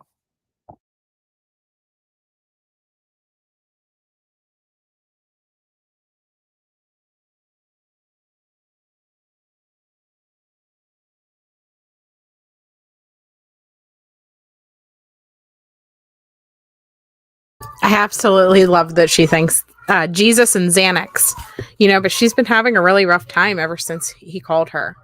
And she had said, he was extremely polite on the phone, considering the things that he was implying whenever he was talking to her. And it's unsettling. And it took her a couple days to really truly process everything that happened and process the phone call. But again, this isn't the only person that he personally reached out to. And it's frustrating because he does this to families too. This isn't just about me. This isn't just about what he's done to me, whatever. He does this to families that are just begging and pleading for help for their missing family members. It seems like he also gets some sort of power over getting people on the phone. He's so obsessed with phone communication. He's always talking about his phone. And if somebody asks him something in a chat that he doesn't like, he's like, call me on my phone right now and I'll tell you. So I think that that's where he feels most comfortable kind of intimidating people. You don't have text transcripts if you're on the phone. And most states you can't record unless both people know. And so obviously if he knows that he's being recorded, he's not going to act like a buffoon. But most states, he can't. Not one party states. But that's the other thing as a PI. How do you not record everything? He does record people. He's been releasing. Did you hear that? He recorded that call with the Candace's ex-boyfriend's new fiance. That was part of the problem, that the family had issues with him. Though. Right. That's part of why they terminated him, because they had asked him for the phone call proof for the conversation. They had asked him for the proof of the things that he was alleging to them. And he had nothing to offer. He had no recordings. He had no proof that these calls allegedly existed. And so they had nothing to go by. He was telling them, go here and do this and go there and do that. But there was no proof of anything that he was telling them. And so they were like, this guy's a crock of crap. He sends them on it. He has them do all the work and sends these families on wild goose chases, telling them to go check out this or go talk to this person. They might as well just flip into a YouTube live and listen to the theories and go out and try to figure that, do that in real life. That's as useful as he was being. But when he recorded this woman a while ago, and the woman called him just to talk trash about Candace Kool-Aid. Just trash. She just dragged her. She just took real advantage of the fact that, somebody didn't like her. This was a while ago. And he released it 2 nights ago. And apparently he kept calling them and calling the ex-boyfriend and calling this woman. And then wouldn't answer. Finally, he spoofed a number, called, got them on the phone. He tells them I'm going live with that phone call tonight. And Candace's ex-boyfriend says, you've already ruined our lives, and then hung up on him. And he's like, I thought that was weird. Like, he is just running like a freight train through people's lives. But the question is why? Why does he do it? Yeah, why is he doing I think he's I think he's like a sociopath, honestly. Like, definitely a narcissist. There's no yeah. doubt about that. Yeah, I don't think he has empathy. Like, other people aren't people. He's just has very low self-esteem, right? So he's like major ego, and he's just feeding his ego. I mean, yeah, like, I don't think there's any, getting through to him. Part of it is, though, like, why he focuses so much on one or two people. I've watched, I don't even know how many creators at this point make videos against him. And I have literally said nothing. I released that call and then I said nothing. I didn't even put commentary with that call. Absolutely nothing. And so it's amazing to me that we're watching people full blown attack his character, attack his business license, attack everything going on around him. And he is still focused on just me. It's like obsessive and weird. I did say that to him. I said, I just don't get this obsession. Like, let it go. But I also want to say, I don't know Frank, but Frank, you keep putting, let me preface this. Someone can get fooled whether you're male or female. It's not just women that get fooled by narcissists or sociopaths. It's also men. Men can get fooled by women. Men can get fooled by men. Frank keeps associating Salty and Jim as one. They're not one. Salty was fell for Jim's con like anybody else. So I know that Frank may have issues with Salty because he looked him up and all this other stuff, but Salty is not a bad guy at all. And I just want to put that out there, that they're not one and the same. He's not working for Jim. Jim does not pay him. The problem is, though, Laura, Salty is who was attacking some of us. Because Salty was who did some of this stuff. And so Salty, if he's no longer working with Jim and no longer doing that, should probably, like, I don't know, apologize to the people who he's attacked. Well, he definitely could have. I have not spoken to him since I left on Friday night. So like I said, I've, remained talking to him during text, but I haven't actually had a physical conversation with. I do know he was boots on the ground. I do know that he was finding out, and someone on panel said it. I haven't even watched videos all weekend, but somebody on panel before said that he had said that, uncovered from boots on the ground that nothing Jim said is turning out to be true. And that's a big thing, that he's right. Nothing is turning out to be true. And yeah, that's him with Ty. And I just, like I said, I haven't physically had a conversation with him yet. I just know that he's realizing that a lot of what Jim is saying is not right, and that a lot of what Jim is saying is just not correct. So Salty has never asked me for money. So somebody sent me this picture. I just didn't know who was in it. I wasn't sure who these. So Salty's the one on the right, you said? I believe Salty's on the right, yeah. Okay. I just was curious. I wasn't sure. I just got it, so I wasn't sure. But Salty has been in touch with me the entire time he's down there via text, and he's never asked me for money or anything. He's never even mentioned money. He's never mentioned money to Tyler. So yeah, he was used. It's me. That's what I'm trying to say. Like, he fell for the bullshit just like we all did. Okay, here's the other picture. Is this Ellen Berg, or who is this? Is this someone? I haven't seen yet. I don't know. Yeah, I'm not sure. I think it is, but I could be wrong. I'm not sure. I don't want to say for a fact because I don't know. Yeah, I just got him in my email just now, so that's what everybody is like saying, because like Salty is the one who has reached out to people and called our community sex traffickers. He's the one who allegedly downloaded all my farming videos. He's the one who gathered all of our information for Jim, trying to help. He's the one who got all of their Facebook profiles and doxed half of my community. Like, Salty is very, very much involved in this. And so if he's turned over a different leaf, then I think he owes people in my community apologies. Absolutely. I will definitely tell him. I'm supposed to touch base with him later. I will definitely tell him. Yeah. I mean, I'm not involved this much like you guys have, but I do kind of get that feeling that he just all of a sudden was doing this guy's bidding, Jim's bidding, and he doesn't know him. And, you know, Jim has told everybody that this is like some place that's literally just 75 sex offenders living in holes, running around shooting each other and like locking women up in sheds. And this guy's like, I will go there and interview them. Like it really, There's an example of it a was scam right here on the not screen. very smart, not very smart. Like it does seem like he was doing people's bidding, and well, when it's ridiculous. I can interject though, when he realized that something wasn't right with Jim, he wanted to go, since he lived closest, he wanted to go there and like see for himself and speak to these people for himself, because he did get himself locked up in all this bullshit. Right.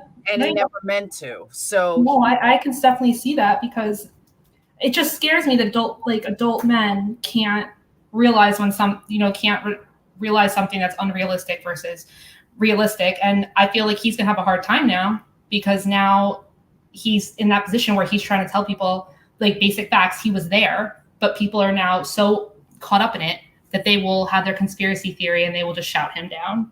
But hopefully Right. enough people listen to him. And like for all the people who like think, you know, that doxing and stuff like that isn't a big deal, like look at what just happened to Doug from Northport. You know, that was creator versus creator drama that just blew up to an actual assault. they knew And, each like other though. it's not okay. They were it was his brother-in-law's ex or something, or his sister-in-law's like they personally knew each other. Okay, but regardless, you know, it's just it's scary crap. Like the world is just, I don't know, people are nuts. Yeah, I mean, when they say, I mean, the reason Queen and I know each other is because of a man named Michael Long, who just decided, and he's just a narcissist in a custody case, who decided that he wanted to get back at his ex-wife by launching this huge viral campaign. He got in like 2 weeks, he had 300,000 people in his Facebook group that his ex-wife and her fiance were abusing the daughter. And he raised $500,000, and, you know, he ended up taking off with her. And I mean, she had to leave her home and never go back.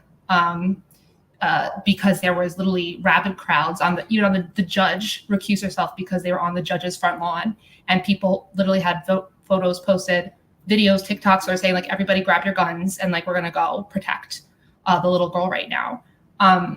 So you whip up enough people and tell them that some woman or some guy on the internet is someone who hurts children or is a pedophile or is like sex trafficking people. There are crazy people out there who try to go in. It only takes one person one time to go and like be a vigilante.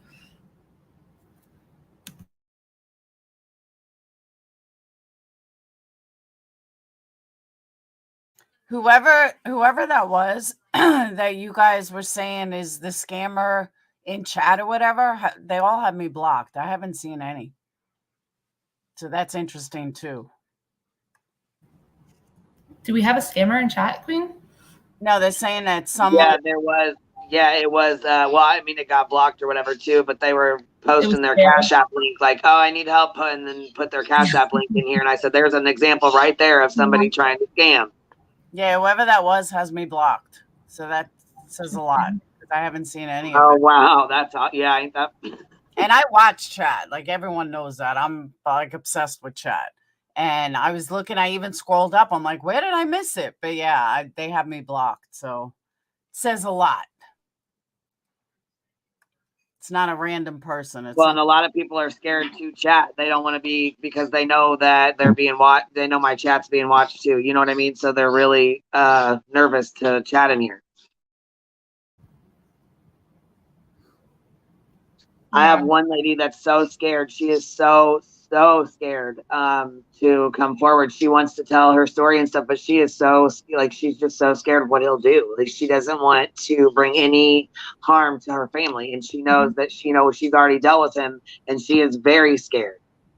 Listen, and that's happening with other people too. I can attest to that, because someone whose child is also missing right now, who had dealt with him, is terrified to continue to raise awareness for her kid. And I'm not even going to say whose name it is.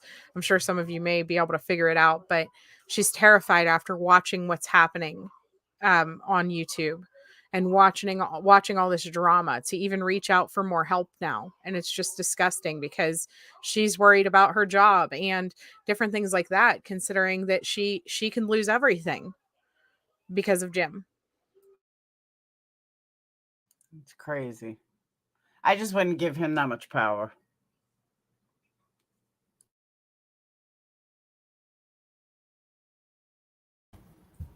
No, that's really sad because I mean, like Queen, you could tell her, you know, don't worry about it because he probably will start harassing her, you know, and talking bad about her online and stuff. And like, sure, it'll blow over eventually, but this is not a controllable person. You can't get the police to make him just stop if he starts acting like that. So I think the problem is, though, he doesn't just do it online. Do you know what I mean? No, he doesn't really contacting people's family members and their work and, you know, all of it. Like he is like, I don't know. I saw one. Mind-blowing. There was one comment in the like indoor football league Facebook group that goes back like 8 years, and they were saying that he got into was in a Facebook DM argument with another kicker in like indoor arena football or whatever, and they were arguing about who was the better kicker, and Jim actually called the offices of this team and was like trying to get the kicker fired because like he was literally in a Facebook fight with them over like who was better. So yeah. And like that's kind of funny, but like these are not, this is like a whole different population of people that he's going after now. Sherry, I just want to tell you, Sherry, how proud I am of you. Like for standing out against him. I've been saying in my mod chat for the last like week and a half, sorry. She's yelling. But I've been saying it for the last week and a half in my mod chat, like guys, just try to let it blow over. Like just don't even address it. Please, like stop addressing him in chats. Don't even watch it. Like it's not worth the stress. It's not worth the drama, stuff like that. And Sherry, you know, she has stood her ground and has kept her backbone strong. You know, she's been calling into channels, telling about what happened to her. She made that video. And, you know, now she's saying she contacted a law firm. I know that multiple people have reported him to the FBI for cyber stalking and harassment. And I guess that's what's going to have to happen. And it's just sad that it has to go to that point. But like, I am so proud of you, Sherry. I just want to say that. So Doug and Jim called out Salty last night, people are saying. I just seen that, but I don't want to play Doug's stuff because he got all pissy with me last night. So he blocked me for now. This was in the beginning when it was like the four of us, me, Tyler, Jim, and Doug.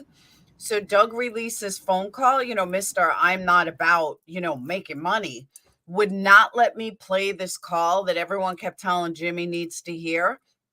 Would not let me play it, told me he was going to strike me because it doesn't cover the 48-hour rule. Bitch, is this about Dylan or is this about you making money? Because you sit there every single night saying how you're not doing this for money.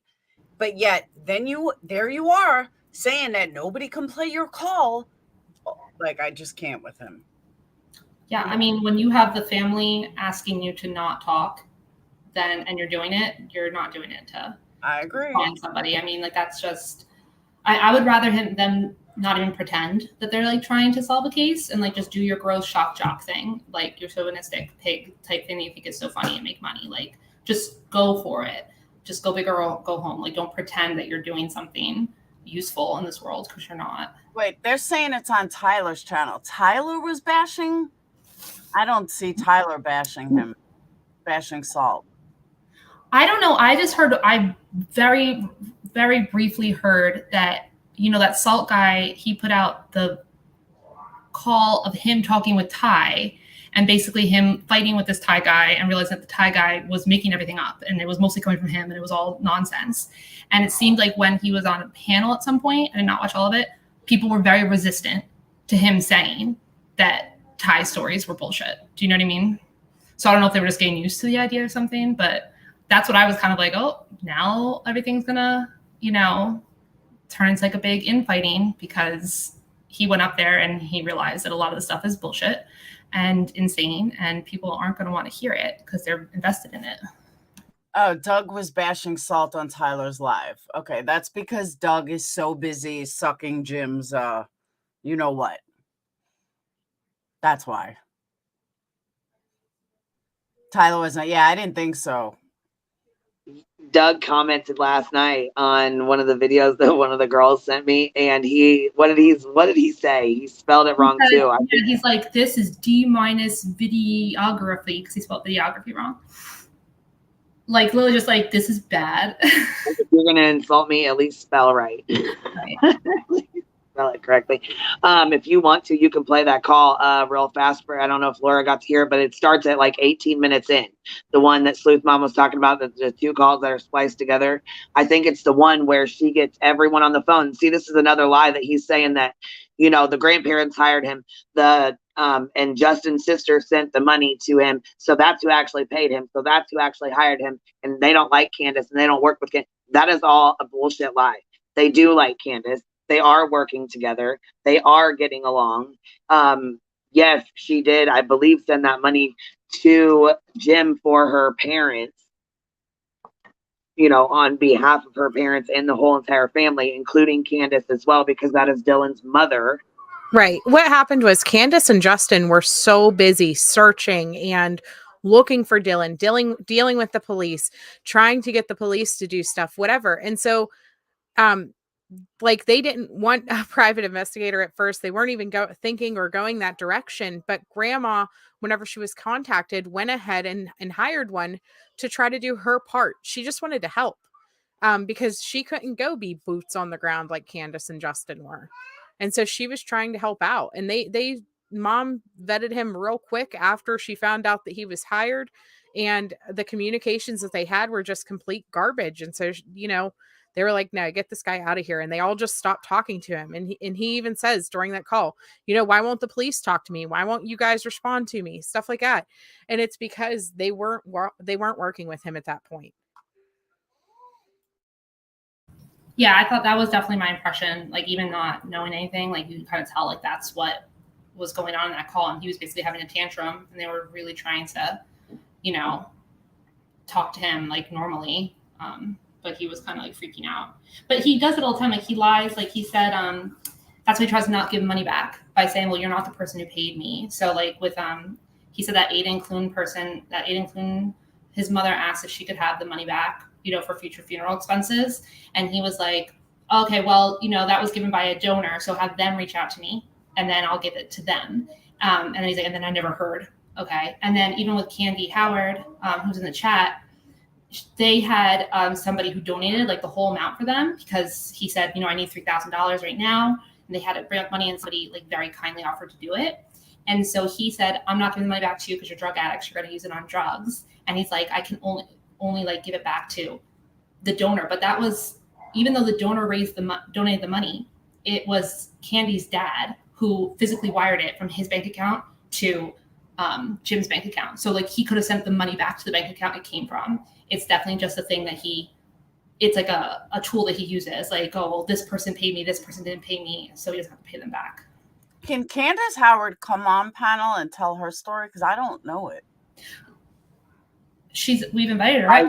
I sent Candace the link. Can you come up, Candace? I sent you the link to your inbox. I don't know if you can go to, you know, click on it and come back up, or if you even have time. If you don't, it's totally fine. She did come on here and tell us, but her phone was clicking really, really bad, so it was really hard to hear. But she did come on and do a live, and you know, she kind of tried to explain as much as she possibly could. And that is the call when you first hear that the video that was put out, which we can play again. It is a 3-minute call between Candace Howard's husband and Jim. Okay, yeah, because I don't know anything about that situation. So yeah, I would love to hear it. Okay, here, will you play that? Yeah. The video with the call between her and her husband, Jim and her husband, and then we'll have her come up when she gets a chance. But just so you have a little bit of, you know, backstory, her son was found and Jim actually did return the money. So this is a not normal situation like he normally does. So, I mean, that's, you know, that was another reason why she felt comfortable speaking out, because he can't do anything to her other than try to verbally, you know what I'm saying, like do damage to her. You know what I mean? Like he can't keep her money from her. You know, there's her son has been found, so he can't taunt her that way. You know what I mean? Like it's just I think that's another reason why she's comfortable, because a lot of girls, you know, there's a few women, I say girls, there's a few women that are very, very scared to come forward and talk about it publicly. So I really appreciate her coming and talking to us, explaining stuff to us. It kind of gives me a better idea of like how he ran this scam on her, you know? Yeah, I think she said she's going to come up, but basically she had an adult son. He was like 19 or 20 at the time in January, and she lives in the Midwest. He had went out to California for, you know, substance use disorder treatment, and when he completed that and when he left, it's like his transition went wrong and he kind of like took off and was not in contact with the family. And so she just was like hitting the ground running because she couldn't get media attention on that or anything. And he cold called her like with the comment. And then he told her that the local Fox News or whatever, they reached out to me about your son. And he always tells that lie, but she had no media at all. She was actually posting in like a California missing persons group, but that's not where she was. So she hires him. They give the money, no contract or anything like that. They wire the money, and he basically does nothing. He looks up the phone number of the last person that her son called, and it had been like a burner phone, so it was just like some random number.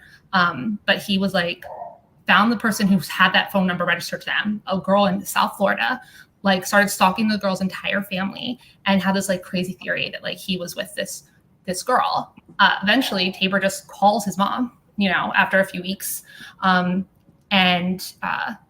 they got in touch.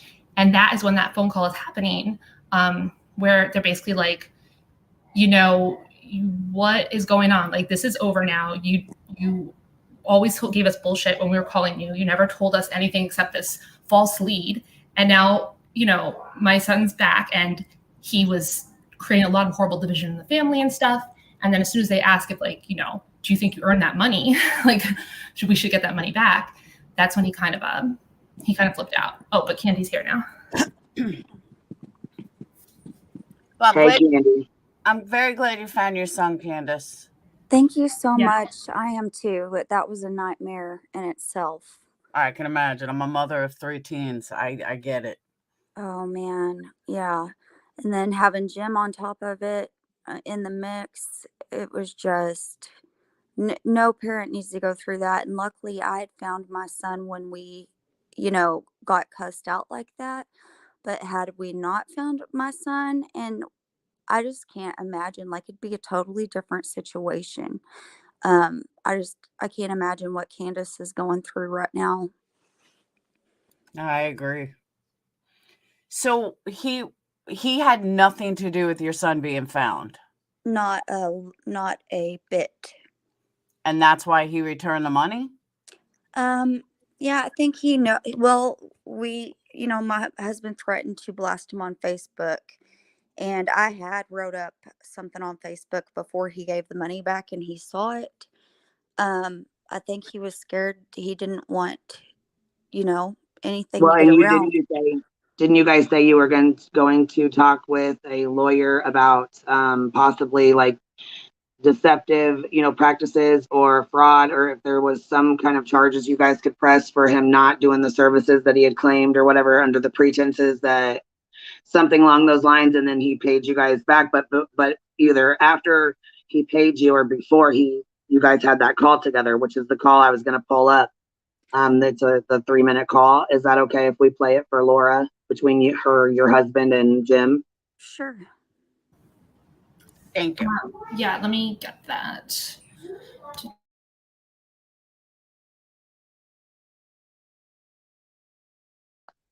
And another thing I'd like you to touch on, if you're comfortable with it, is the problems that Jim tried to start between you and your son, where he said that your son contacted him and told him he was sleeping under a bridge. He'd rather sleep under a bridge than to. How did he put that? I'm sorry. Yeah, it was the day that he cussed us out. He said, And by the way, I talked to Tabor, and he told me that he would rather sleep under a bridge than ever see his mom or dad again. And I talked to Tabor, and Tabor said, "Who is Jim Terry?" He never called me. I would never say that to anybody. You know, like, that's not what he was doing. He wasn't running away from us. So, And just so you know, Candy, he went on Doug's live last night, and because Candy done the interview, he brought it up, even though this is a pretty small channel. And he brought it up, and he said, there's a woman who went on today, and they wanted the money back, and I wouldn't give it to them because they were going to use it on drugs. And he said, I found their son. I found their son under a bridge in California. He's never no, he did not. He said, I found him. I He also then haven't- said the police found him, but then he always says, like, I found the guy in Mexico. I found the guy in California, but he's never there. gosh. But that was his reaction, Candy. He's now added your son to the people that he has found. And he said that your donor, when he spoke to your donor, she was like, don't give me the money back, Jim. You found the kid. No. Yeah, I mean, he lies like he breathes, but I'm going to, just so you know. I have text evidence to back up everything about that. I'm like, I asked Tabor where he had been sleeping. He said in tunnels under a bridge, you know. And Jim asked me, well, where's he been this whole time? And I said, he said he'd been sleeping under a bridge. You know, and that's where then that same day, Jim said, I talked to Tabor, and he said he'd rather sleep under a bridge than ever see you or his dad again. And that he was pissed because he had to give the money back. And then he had the audacity to tell me that the generous angel who donated the money told him, you did a wonderful job on this case. She said she never said anything like that. And she also, we had no idea where this lady lived. We had no idea who she was, but she ended up being a huge part of bringing my son home. Physically getting him on a bus and getting him home. Just the way it worked out. That's an amazing story in itself. Jim had nothing to do with finding my son. Yeah. Nothing. You even hear him in this call when he still has his money and he's only had it for like 5 days, right? Where he's like, go get him yourself. Like, go get him yourself. Like, he didn't actually do any, even when Tabor reached out, he didn't do any recovery of him. So Queen, when you're ready, you can let it in. But in case people missed this earlier, he listed a whole bunch of people that he found the other night when he was talking. He was getting angry. He was talking about candies. He listed some other people.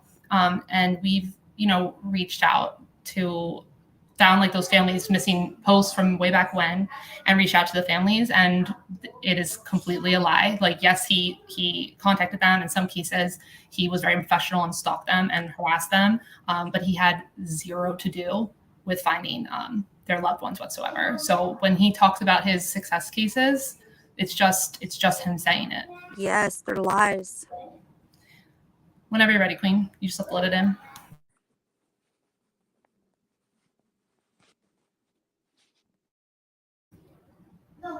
Unless I lost her. There we go.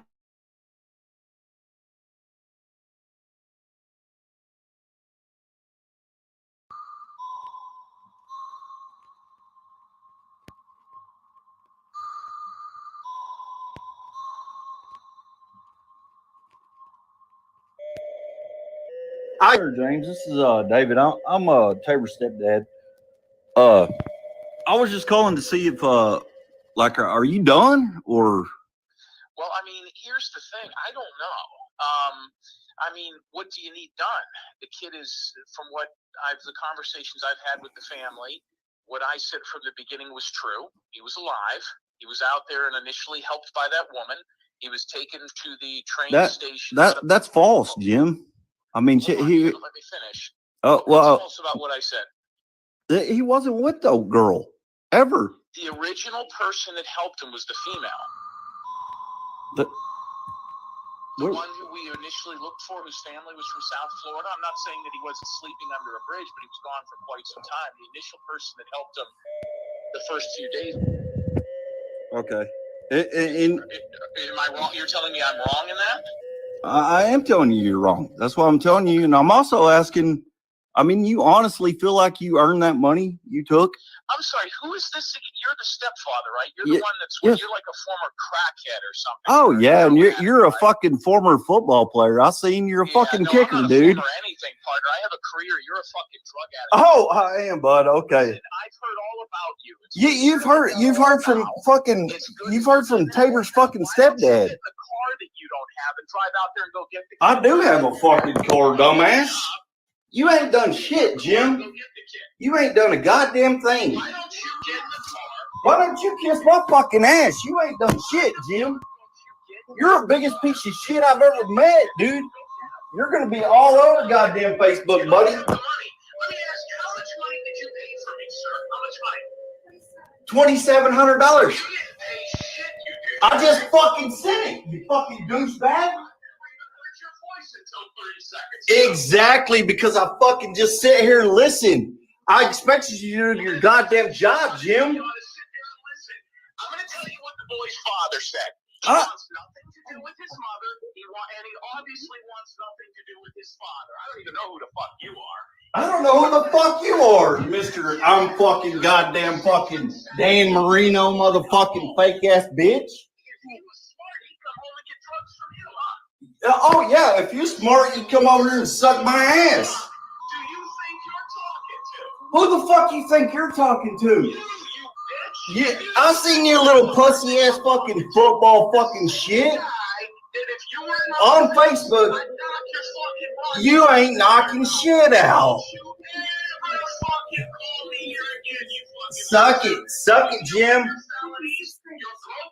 I've never even fucking been. I've been arrested one fucking time when I was 18 years old. That's it, Jim. Oh, we're gonna have to because our fucking private investigator ripped us off, a piece of shit. Oh my fucking god. Third chance of a football coach in his local hometown.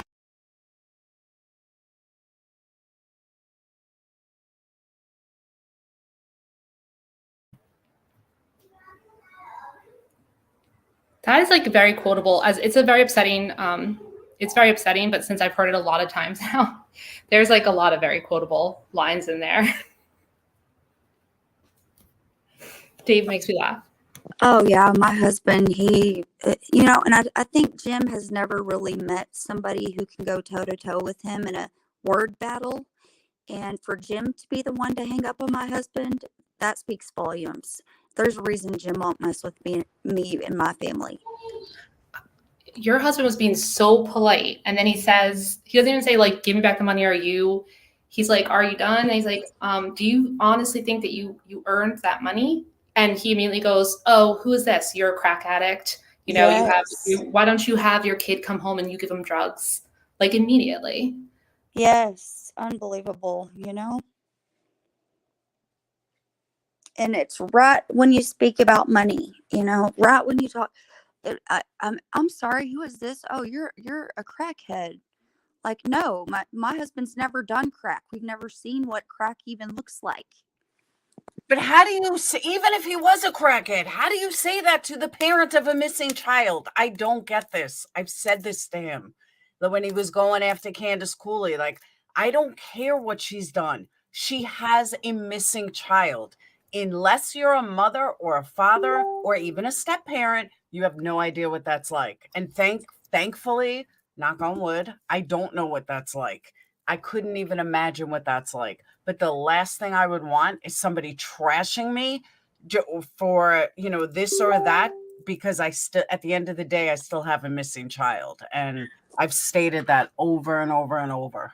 Exactly. Yes. Exactly. I mean, I think people throw around the word victim blaming like too much. It's like one of those overused words, but that's what he does. As he finds the victim, the missing person, Dylan, or in this case, Tabor, and then he takes the family and he just immediately just starts piling on and attacking them. And, I don't know if you heard this in Laura's interview, but he has certain obsessions. Like he also, in Tabor's case, like kept grilling her about if Tabor was gay, which he's done in like several other cases with like, young men who have gone missing. Like it's not just in this Dylan case, it's like his go-to thing. Yeah, where he was asking me if Tabor was gay and then going and asking the dad.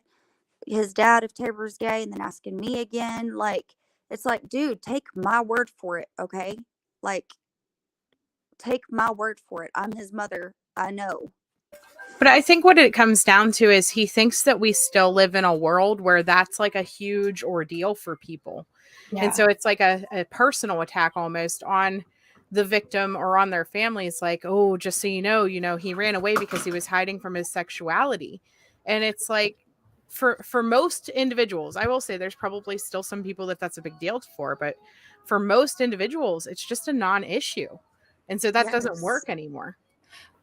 I do kind of feel like he's living in like a different time like era than we are, and not like that far back, like 10 years back, right? Like even how he, like I said before, how he acts like, Howard Stern, and like does a lot of like the super chauvinistic and like gross, disgusting jokes about women and stuff that like just, it doesn't like land anymore. It doesn't feel like he lives in like our society, right? Same thing, like, oh well, a boy ran away or he's missing, he's 20 years old, clearly he has to be hiding, like being gay. And you're right, it's like he doesn't really understand the world we live in.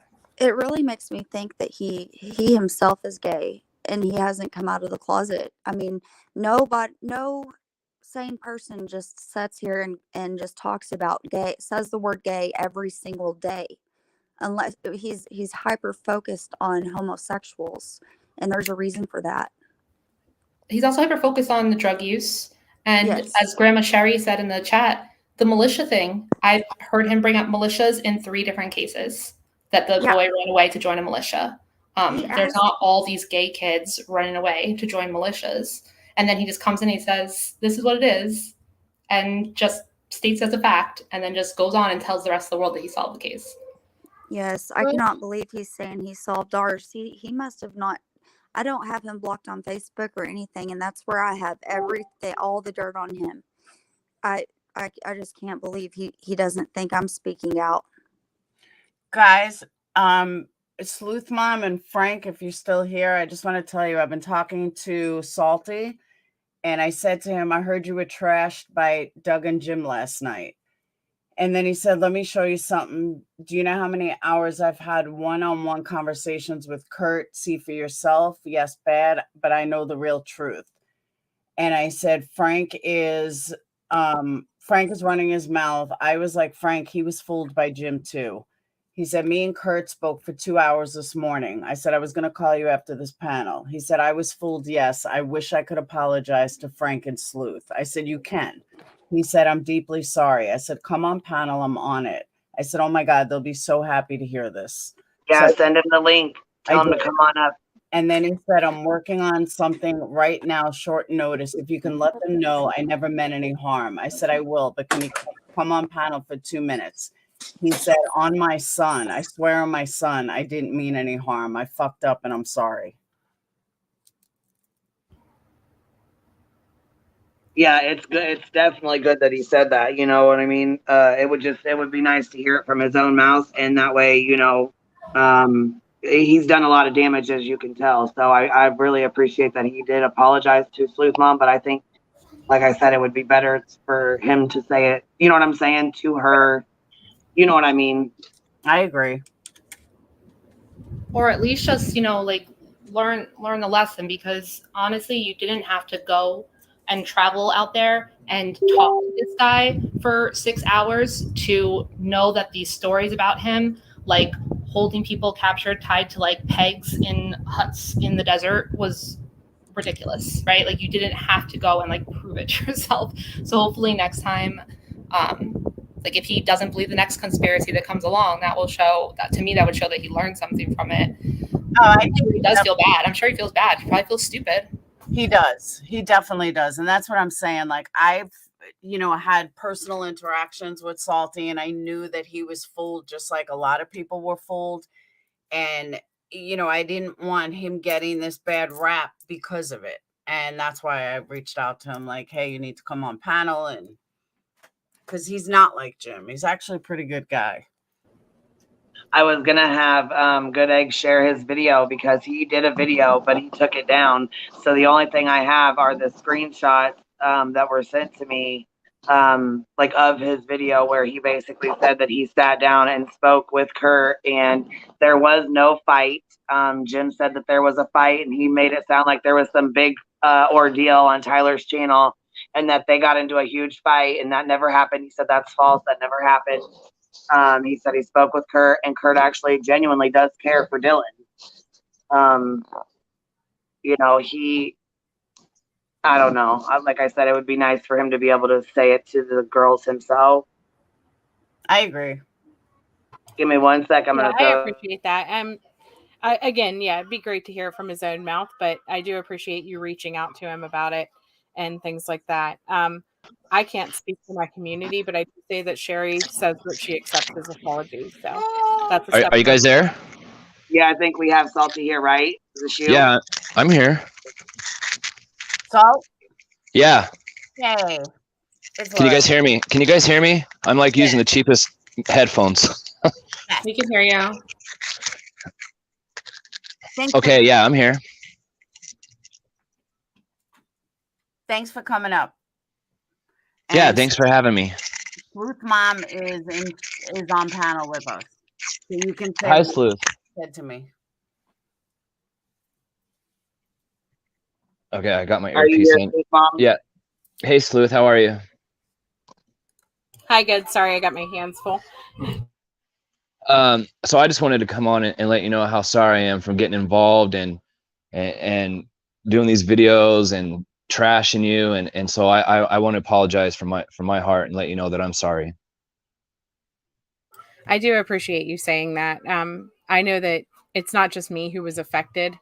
A lot of the people in the community have been having a tough time because of the faces being shown in the videos and stuff like that. And so I accept your apology. I know Sherry has said she has as well. And I apologize to her. I apologize to everybody who when I did that.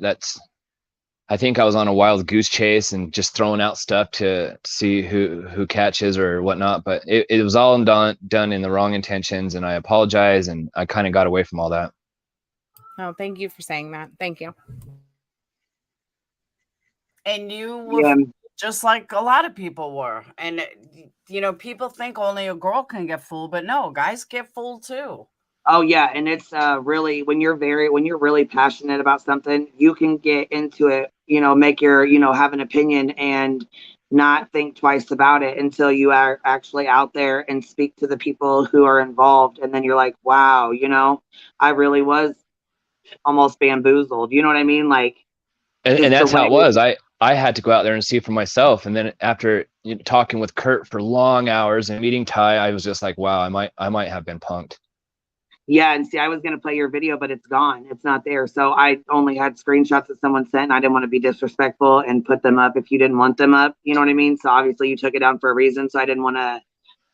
Well, I was getting attacked. People were saying I was collecting all this money and I was doing it for my fame, and that was wrong. And people were in the comments and just attacking me. And I really just wanted to kind of see for myself what was going on out there, and then post those facts. But gosh, the comments can be brutal sometimes.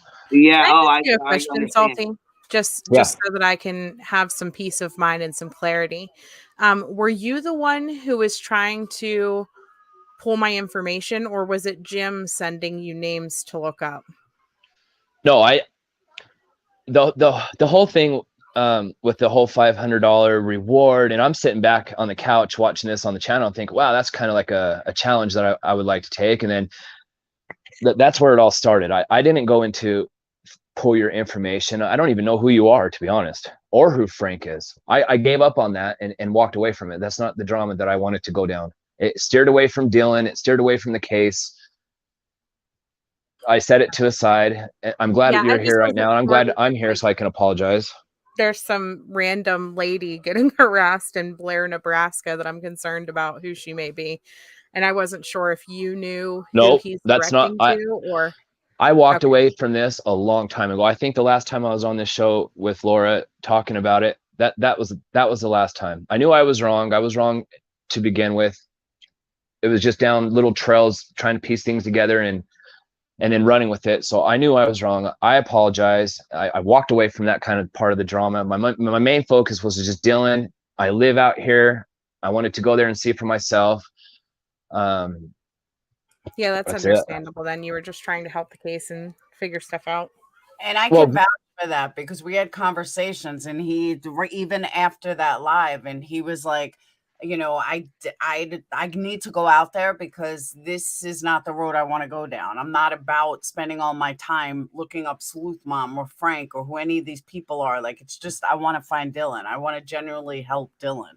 So and yes, and I wanted to bring real coverage of the town and show the people and try to give a different spotlight. But it's just been, I feel like I was just being attacked left and right. And so I shut my channel down. I didn't want PayPal. I didn't want no money from this. I just wanted to show everybody, hey, this is what's really going on out there. And then just people run with it in different directions.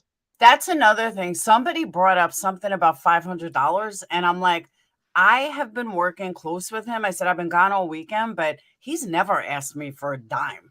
He's given me money. He's never asked me for anything. Well, no, because Jim put a $500 bounty, quote in quotes, and air quotes, $500 bounty for Sleuth Mom's info. He wanted to dox her. That's what he wanted to do because she played that phone call. That was the whole thing. That was where the $500 came into play. Right. I never got a penny. I've never received a penny. I think I was just used as a tool. And that's what kind of like broke my heart because I had good intentions, but I think I was just used as a tool. And then I had to walk away from everything and just post my own content. I can't live stream. I have a phone. I don't do it from a laptop. I make all these videos off my phone. I'm not a PI. I'm not some professional at this. I was just trying to get good content for you guys. I appreciate you going out there. I really do, because it gave me a little bit of a perspective, on things too. And I was really glad that you made the video. Like I said, I don't believe that Jim is doing any good at all whatsoever. And I got to give you, mad respect for coming up and apologizing, manning up and saying, hey, I'm wrong. I fucked up. I'm wrong. I'm sorry. I was wrong. I was wrong. And I'm sorry. It definitely takes a real man to come up and admit it and apologize. And you know what I'm saying? Try to right your wrongs as much as you can. Yeah, and I think the circle of people that's with us right now are have good intentions to keep the focus on Dylan and not make this a circus parade and steer everybody away from this direction of Dylan. I get where you guys are coming from. I'm on your side. I don't know if you got to see or hear it, but he's been running this. It's like a long con. He's been doing this for a while. Good Egg can give you a quick rundown. I know you don't have much time, and she talks a little quicker than I do, so I'm going to give her the floor to explain to you real fast of like how he runs this scam and maybe. Yeah, you know what I'm saying. Because I'd say I know that Queen was kind of following the Dylan Rounds case, but the stuff that we're doing now with Jim, it's not true crime stuff, and it's not really about Dylan Rounds. It's that through the Dylan Rounds thing and the phone call that Sleuth Mom released, focusing on him, that he's done this to dozens and dozens and dozens of families, and it's a scam that he runs, and he has a 2-decade history of being a con artist, and he is destroying families who are missing people. We have like even today we put up like a 3.5 minute video of like 4 families and the mom's stories of what he did to them and what they're going through, and their loved ones are still missing. And it's not even about Dylan Rounds. It's the same type of thing that's happening. But he's a very dangerous guy, and he's taking a lot of money from people, and he's disrupting their cases, and he is praying for them. He trolls in Facebook missing person groups, and he has like a whole spiel that he gives. He harasses and intimidates people. He gets big chunks of money from them, and then he doesn't do anything because he's not a private investigator. Like, he wasn't just wrong about this stuff. Like, he doesn't know. He's not good at investigating stuff at all. And the things that he said about Dylan being gay and like being in a militia, he said that about multiple other young men who've gone missing. And that's so sad because Dylan is not gay. I've had a heart-to-heart talk with Kurt, Troy, his mom, some locals, and what nobody really know. Jess, is Crime with Jess here? No, I don't think so. Crime with Jess would know too. Dylan actually met with a female, a really pretty one, and kind of got attached to her. And there's a lot more of this story that nobody really knows. Everyone's just running with speculation. But I went out there. I put my own money into this. I met with Kurt. I gained his trust. I never bashed Kurt. I never bashed Troy. Kurt doesn't have a record. There's a lot of circus parade going on. Yeah, and that's what he does. He confabulates. He has not found missing people. Nothing that he says about himself is true. And I mean, I personally, this is me. This is not everybody else. Not speaking for anybody, but I personally don't really believe in like trying to solve crimes like on the internet or theorizing about them. But my thing is more about seeing somebody who people who scam other people on the internet, and this is like a big one because he's not just, you know, doing it for clicks and views. Like he's taking large chunks of money from people, and he's doing it every day, nonstop, looking for more and more victims. And they all have the same story of like heartbreak, but you don't really hear about it because they don't have time to worry about that they just got scammed by this guy. They're still looking for somebody, or they're mourning because the person has been found deceased, you know? And Kurt is out there too, looking for this kid. I don't want to say this kid, but Dylan. I don't know. I personally think Kurt's a great guy. I had no bad vibes about Kurt at all. I don't know if he's a good guy or not a good guy, but I do know he's a victim of like some serious internet defamation and slander. Exactly. He's posted up in this little bar because he's scared of all these YouTubers that come out and just want to throw all this shade on him. Yeah, that just came out. The internet just came out of nowhere. And no matter what that guy is, doesn't matter if he's good or bad, he doesn't deserve that. It puts him in like physical danger too.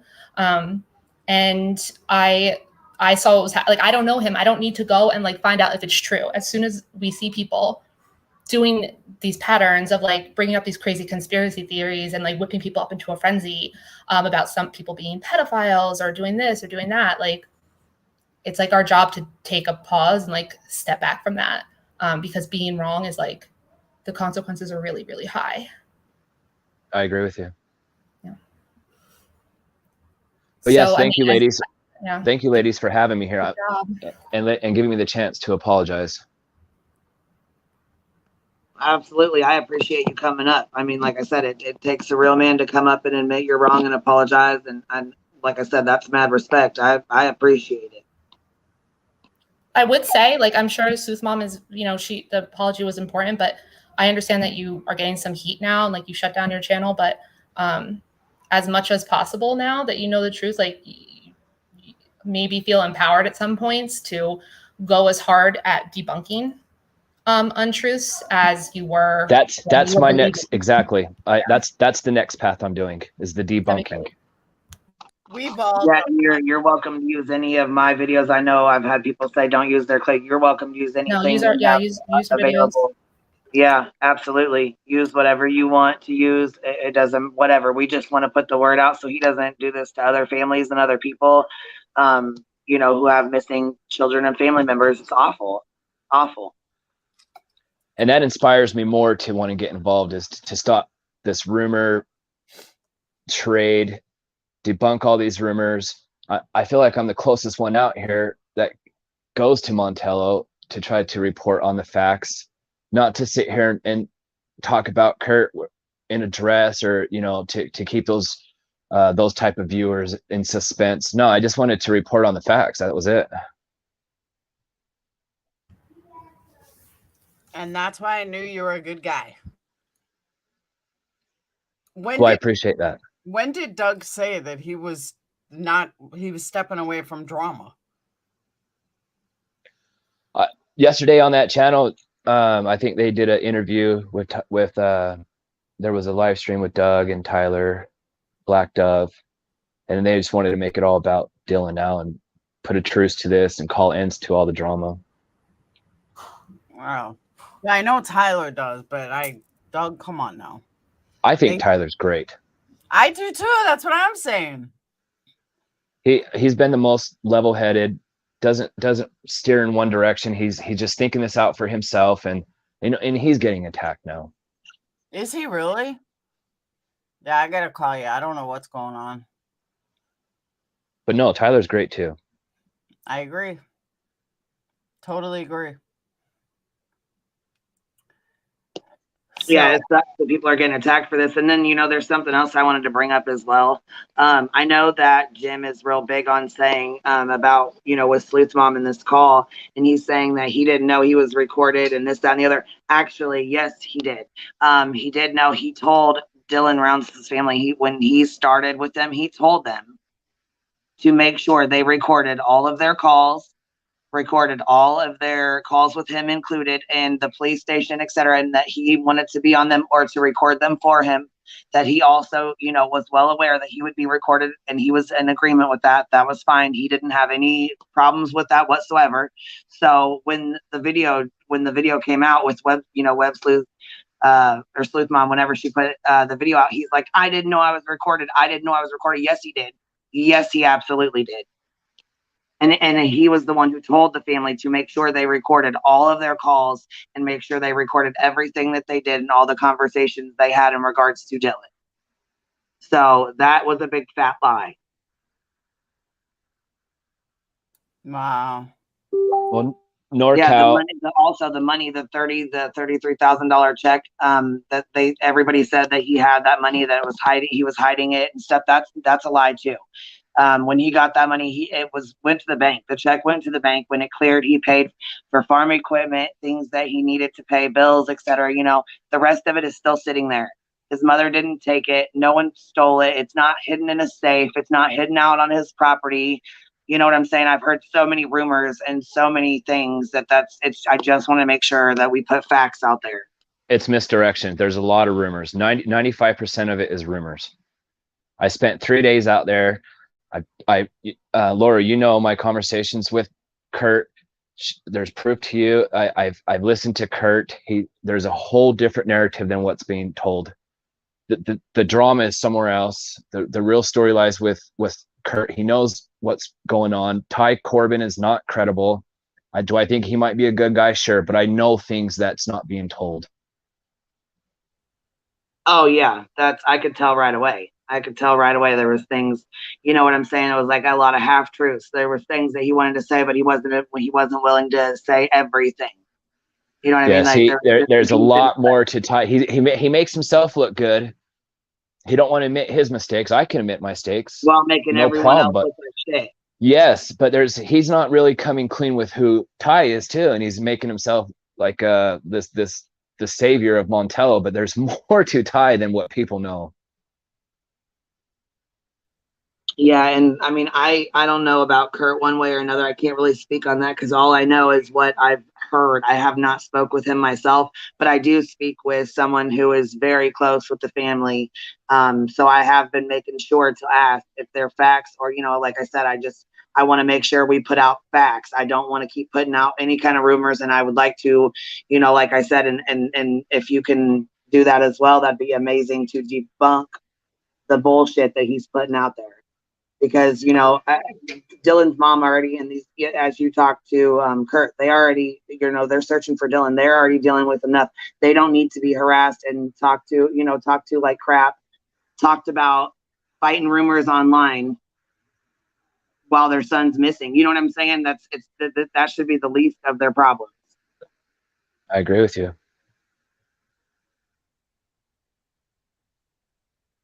It's really upsetting. But I appreciate you coming up and like I said, apologizing and stepping up, and you know what I mean? And if you want to put your channel back up, I will definitely support. I will share it out. You're welcome to use any videos we have or any information you need. You can reach out to me. My email address is in my about section. Laura, I can reach out to you either way. Whatever, if you guys need information, you're welcome to it. You know, like I said, we'll be dropping more videos and stuff too with information in it, and anybody's welcome to use it. I don't do copyright strikes, so y'all want to play the whole video, play it. I don't care. I'm the same way, and I've said that over and over, especially if a bunch of people are working a case together. I don't care who uses my stuff. Like, use it. You know, if it'll help. Oh, absolutely. Then go for it. I mean, too.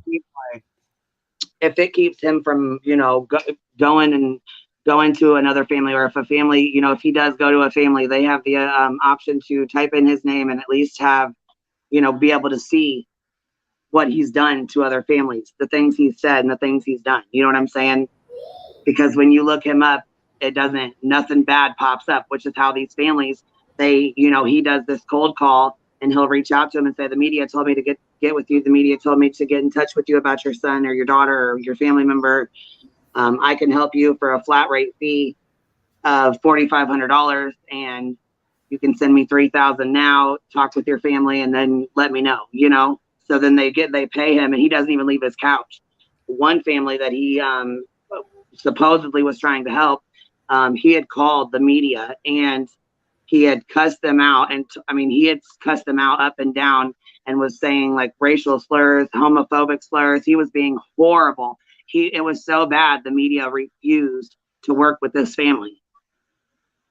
You know what I found interesting though, in the video that you showed that showed his arrest record, his bond was $5,000 and he charges everybody $5,000. I don't know why that stuck out to me. Yeah, that's odd, isn't it? His charge is going up too, though, because he charged Candy in January $2,700, and now he just charged Alex Easterling's mom, you know, a month ago $4,500. With no contracts, no itemized receipts or anything like that. They're in these pressure situations, and they he charged Candy Howard. He charged her $2,500 and then made her pay the $200 taxes. He said you have to pay the tax fee too, which is $200. Yeah.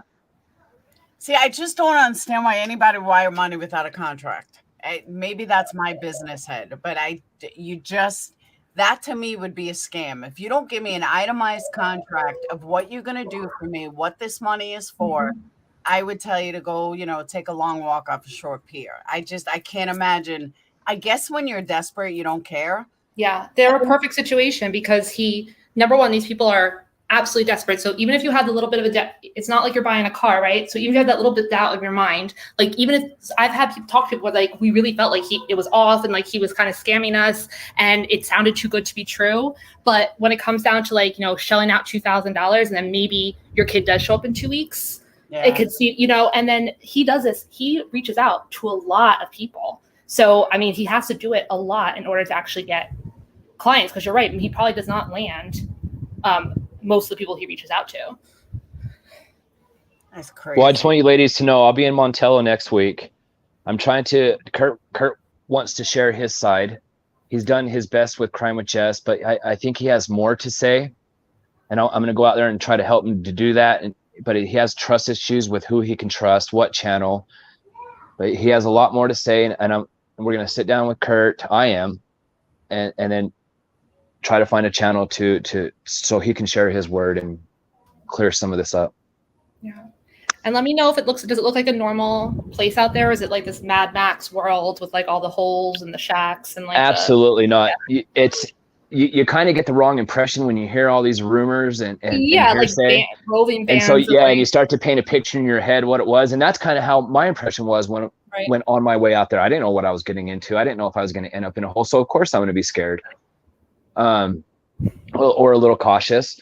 But after sitting down with Kurt and hanging out in the bar and having a few beers with these guys, I felt like I was at home. Like these are some people I can connect with or have good conversations with. I didn't really feel connected to Ty. I didn't feel like I wanted to have a conversation with him, and I don't mean any disrespect to him, but I didn't get that vibe. Okay, here's a picture. I got 2 pictures that were sent to me, and I just wanted to ask you while you're here. Who is this? Is this Ty right here? No, that's Kurt. Oh, is it? Okay, that's so that is Kurt. Okay, yep. I just wanted to ask you to be sure who that was, Yep, that's Kurt. Nice. Okay, yeah, and he's a great guy. Yeah, I was gonna say we're just hearing rumors. Like he's a nice gentleman, man. He looks like he's a down-to-earth guy. Really, he does. I would love to speak with him. I'd love for him to come on here and chat too anytime. You know what I mean? I can't believe what's being done to these people. Like, this is real life for these guys. You know what I'm saying? Yeah. And here it is. This internet world is bad. It's awful. The things that are being said, that he dresses in drag and wears lipstick. What the fuck is wrong with Jim? See, that's what that's what broke my heart, because after meeting Kurt and seeing who he really is and his mother and how they're all just cooped up in this bar because they're getting all this bad publicity, I felt bad, and I wanted to kind of share his story in a way, but I don't know how. I'm not a creator. I'm not a YouTuber. I'm just a guy who was following along this whole story. Yeah, see, I'm really not a YouTube creator like that either. So I have a couple girls that make videos for me and they help me with them and stuff. But I'm not a big YouTube creator either. I do lives. I mainly do them from my phone. I don't have a ton, you know what I'm saying? I like my little small, it's Clean Bees Hive over here. We like to just chat and hang out and smoke them. If you got one, drink them. If you got it, hang out and just chat, like we're kind of, but when something like this goes on, we got to call this out. This ain't okay. This is not okay. It's like the guy was writing a bad movie script and he was just throwing stuff out crazier and crazier. And you had all these people, like these thousands of people in chats. They're snapping it up. Like they were acting like when you went out there, it was going to be like The Hills Have Eyes or something like that, Like it's nothing like that. Real. It's These are real people. There's a video that I posted of the city. I went through the city. There's a video of what it looks like. That's all it is. What you see in the video is exactly Montello. It's desolate. It's in the middle of nowhere. Good egg. You have it. Is it okay if we play it? Absolutely, play it. Oh, yeah. You have the video. I sent it to your inbox. Okay, yeah. I'm going to look at now. Fiore, I agree with you. I don't think you're alone in that opinion at all. But, okay, one more question. Who is this? So that's the mother. That's the queen bee there. Oh, really? Nice. Really nice lady. Okay, what am I showing you? Screen? The drive-through. Okay. Yeah, he did there's a video that it's Salty Pancakes, and he does a video where he shows kind of like what Montello looks like. Yeah. It's just a real short video, and I wanted to play it real fast so that people could have a better idea of what Montello looks like, because he has it, just like you described, like Hills Have Eyes. It's horrible. It's, oh my gosh, it's the worst place. It's, what I mean? And it's not. It is not the worst place. There's all these rumors of meth labs and drug running. It's just nonsense. There might be stuff up in the hills, that kind of stuff is everywhere within any kind of town or city. But I didn't get that impression. No, Queen, I have it ready. And like for the people in the chat, like who are coming in, like Cinnamon Bear and BG, like nobody know, like he can think he met this guy, so he's allowed to think he seems like a great guy. Plenty of us make that decision after having a conversation with somebody one day. But yeah, I was gonna say I've never been a stranger, but I can get a vibe from somebody pretty well. But it's not our business. Like just because he happened to be, he knew somebody who disappeared, does not mean that he's like this plaything for the internet to spin these tall tales about. That is a real human being, and he could be a bad person, he could be a good person, he's most likely an in-between person, and it's doesn't make a difference. It doesn't make it okay to do the things that were done to him, and to say the things that were said about him. No, and you need to understand why Dylan would have a connection with Kurt. Kurt and his mother and his brother are the only ones who have the capabilities of providing food or have somewhere to hang out. Dylan didn't have anybody out there. He couldn't connect with anybody. I felt Kurt more of, like, and I said this on the other channel, that I felt Kurt was being more of a mentor to him. Like a parent, like a father. As a parent would, right. not to replace him as a father, but just to be there for him. He was the only one there for him. Well, show him the ropes. I mean, when you move out there, you know what I'm saying? Yeah, he knew like what was going on, but to show him the ropes and just kind of help him out and, throw on a pizza. And I respected that. He's there. Yeah, that is actually what you call a friend, that's a real friend. And it doesn't matter if he's 60. I didn't come up from the best family, being abused, and I connect with older people because they have the most wisdom and knowledge. That's who I want to learn from. So what you're seeing on this video is when you get off the exit going into Montello, this was just an abandoned gas station and motel buildings. I thought it was really neat. It is. It kind of sets the scene there. Yeah, this is right off the exit on Oasis going into Montello is about another 15 minutes from here. Okay. But see how like flat and like just desert like it is out there. It's just the mountains are really pretty too. So this is Montello, right to your left. This is all it is. It takes probably 2 minutes to drive through. You blink and it's gone. Yeah, you blink and it's gone. It's nothing big. Wow. Yeah, somebody said there. Okay, so first it went to, he said there was 75 people and 50 of them were registered SA offenders. Then it went to, there was 100 people there and 90 of them were SA offenders. And then it went to, and we figured out that no, there was like 4 or 5, right? Good egg. What was the statistics when we looked those up? And that's Ty right there that you Yeah, see. there was 5 people in the 780 square miles that is Montello. So 5 registered sex offenders, but people just want to say whatever. But so let me start that again. Meth labs. You said this is Ty, right? Yeah, that was Ty. Okay. But all he wanted to talk about was, Kurt's 28 wives and this, that, and the other, and I didn't want to have to deal with all that right now. He just wanted to like gossip, try to fill you in Yeah, it on was all. more of a gossip slander. Yeah, it was a media smear well, campaign. Yeah.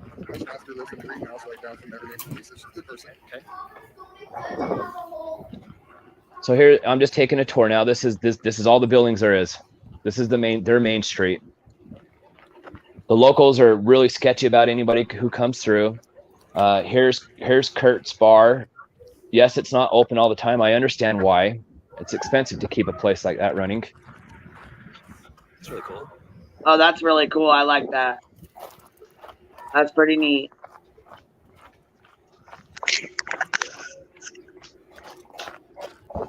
Okay, what was that? Can you pause this for just a second? What was that little garden there what was that? Like someone who was really artsy and crafty and wanted to display it.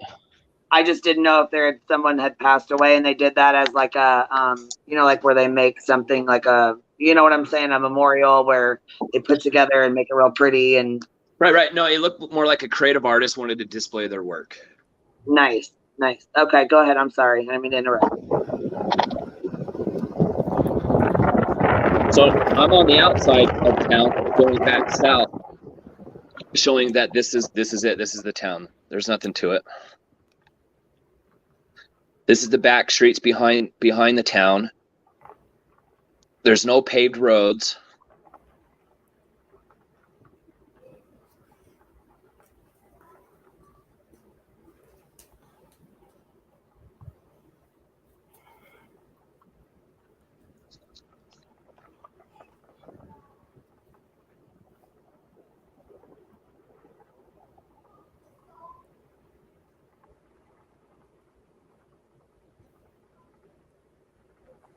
Now, do you drive out to Dylan's place from here? I think this is the back on Dylan's road. Dylan Eckberg or Dylan Rounds? Sorry. Dylan Rounds. I'm sorry. I should have clarified. And I just didn't know if you drove to his place so we could see how far out it was. So Dylan Rounds' place is about 45 minutes from here. It's not even close to Montello. Yeah, that's what I was saying. I didn't know if you like paused it and then drove there. You know what I mean? I've only seen the first part of the video here, so I didn't watch the end of it yet. And I didn't know if you were, if that was you going out to Dylan. We had planned that day. Their FBI is gone. There's no more presence of them out there. Well, and I heard Justin, Dylan's dad, was out there, so I didn't know if you actually had talked to him or ran into him with that. Oh, I just said Justin Rounds on there. So did you see? Yeah, did Justin you see Rounds, him? He was there that day, and I don't blame him. I would be there too, trying to follow every lead I can to look for my son.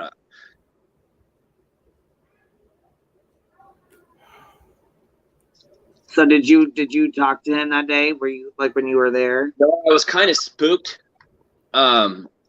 with Justin there. I didn't know if he was there thinking I was up to something or had any involvement. So I didn't want to put myself into that drama. I was only going out there to show what Montello liked, try to speak with Kurt, get his side of the story.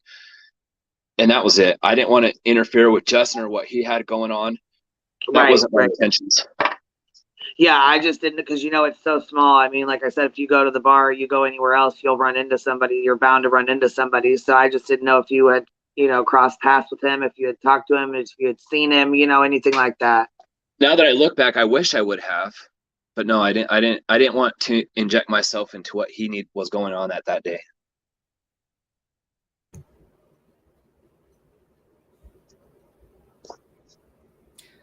I think it's just, I think you remembered that by going there and like physically being there and not, being on YouTube and hearing it, it humanizes people and it humanizes places. Like that place is not some like horror movie, set. And the people there aren't like stock characters. Like they're real people. And sometimes we don't realize that until we, physically go there. Not everybody, unfortunately, we can't take everybody in these chats believing these ridiculous conspiracy theories and, teleport them there to give them a dose of reality. But I think and if they did go there and they seen how vast it is, they would think twice about wanting there to even go look. It's so huge. And then Dylan's farm is so far away from here. This whole talk of this militia group out patrolling, that's not how it is. There's no local police. So you do have people out there like neighborhood watch patrol, watching their own things in the neighborhood.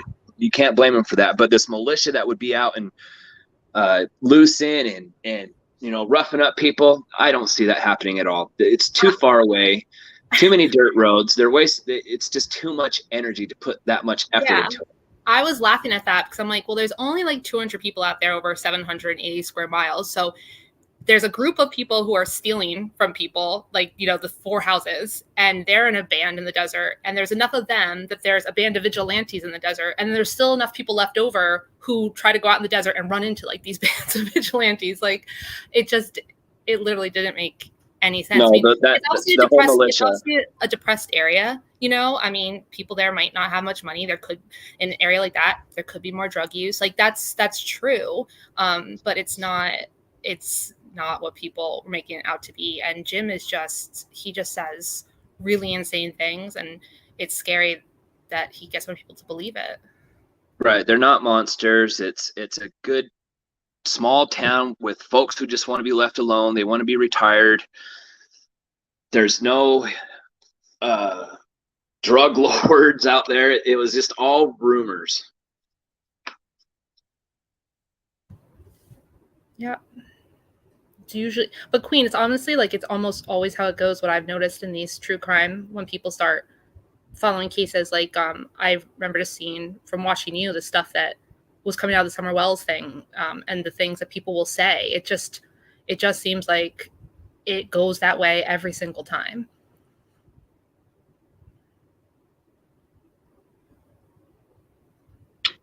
Yeah, and I don't know.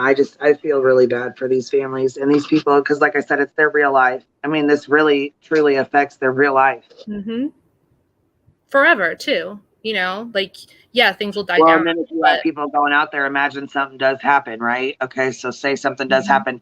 You have people like Bullhorn Betty and MGL who go out with bullhorns and start screaming. Now, imagine that. Imagine JLR, I know. Right. Bullhorn and MGL going out and screaming at Kurt's house, "You're a killer! So whatever they were saying to the other family, the missing Brian Laundrie's families, or whatever. Yeah, and Brian Laundrie's family. Yeah, could you imagine going to Candace's house and screaming at the mother because they feel she's involved now because she didn't cry and Jim has said all these things that are horrible about her? Well, they did it to Summer. I mean, they did it to Summer Wells' family, over and over right? and over again. This is an attack of the social media. We've all seen it. I mean, you've seen it too, right? Laura, you watched. I know you've seen it, girl. You used to be friends with her. Oh, absolutely. It gets real life. Yeah, it gets real life for these people right away. Like, look at the Summer Wells. Like, people are on their property, right? With Kelly Long, like people were on her property. In this case, they're on their property. Yes, that girl was like, "We need help. We need guns. We need men. We need women with guns." Going to a house full of children. Are you fucking kidding me? These people are insane. That's another thing. You don't know who you're dealing with behind these screens. Nope. You know what I mean? Like, and I was getting beat up last night about it, saying, "Why didn't you start recording the moment you walked in the bar?" And I'm like, "Well, that would have been the wrong approach." It must be like awkward. Well, yeah. That's awkward. Look like going in there and like a paparazzi and shit. Seriously? Yep. Blows my mind that people even have that. They feel entitled to even ask you why you didn't record. Who, why, what is it? What did I don't recall ever saying I'm going to put on a show and record everything I do while I'm down here so I can put it out on YouTube. I like how he kept referring to you. I didn't know who you were. But he just kept talking about like he has like his personal investigator who he sent out there to like be on the ground. Like No, he I'm not. really is. He is. I a was little bit nobody's personal investigator. right. Like he's basically just like really delusional, and that's why I know that he's saying a lot of lies about this Candace Cooley person. But sometimes the best way is not to debunk each fake lie he's making, because that's what liars want you to do. They want you to get into the nitty gritty. Like, tell me what I lied about. So you get into the nitty gritty and they say it comes a back and forth and you lose. All we need to do is show the broad strokes of him doing it to so many people over so much time. And then he loses his credibility, because these people that he destroys their credibility, it shouldn't be their job to build their credibility back up. We need to focus on him. Well, and I don't even know if you're aware that, I mean, Laura didn't know this either, and we were all just finding out too. You know, he's done this. Another lady made a video too. I had two girls. They both basically had made videos for me and sent them to me. I posted them to, you know, put it out there, because I know a lot of people are not on Facebook either. So there's some of both. And I don't know if you're aware of this or not, but he's claimed, you know, he's I don't want to say claimed as like a victim, but he's victimized for even more families. I mean, I've had like 3 or 4 of them come forward. And I have a couple other women who are very scared. They want to come forward and talk about what he's done to them, but they're scared. They don't want to deal with the retaliation, you know? They're very scared. You know, Queen, it's only like, since we're getting towards the end of the live and been on a while, we opened with it and it's like 3.5 minutes. Do we want to just play it again? Yeah, that's fine. Okay. Yeah. It's ready when you're ready.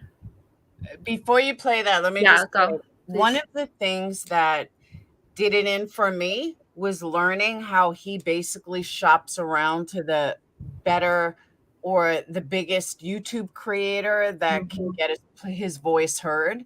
Right. That's what did it in for me. He even shopped around to channels that were not even true crime channels and promised them the exact same things that he had called me an hour prior and told me that he was gonna bring on my channel.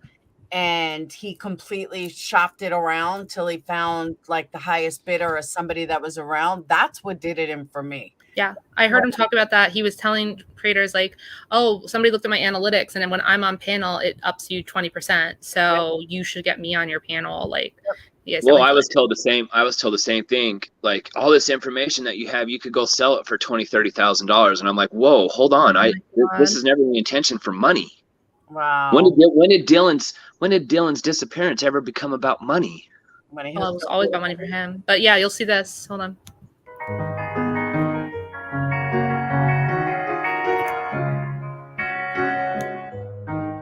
I can say you can turn the volume down a little bit if you want.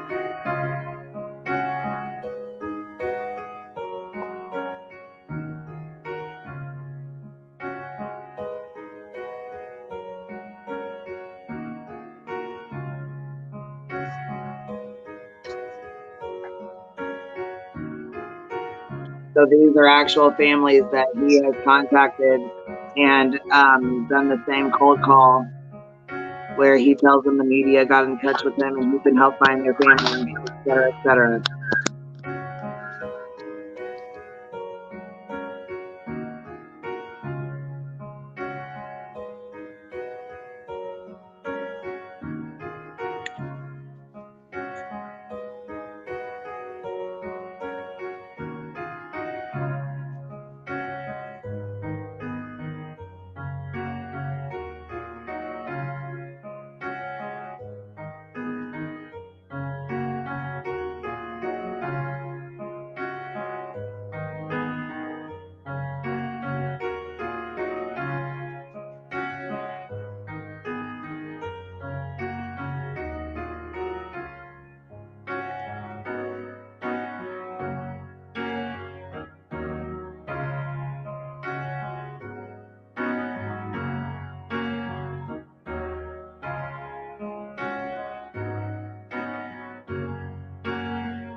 I get like really sad every time I watch that, even though I've watched it like 5 times now today. Yeah, man, it sucks that he's done this to him, and he's got more families. Like I said, I have a girl that's she's so scared to come forward. A woman that's she doesn't want to deal with the backlash of it.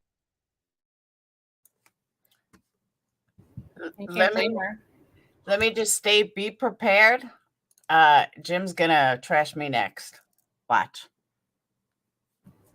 Oh yeah, I mean I have 3 missed calls from him since I've been on the channel.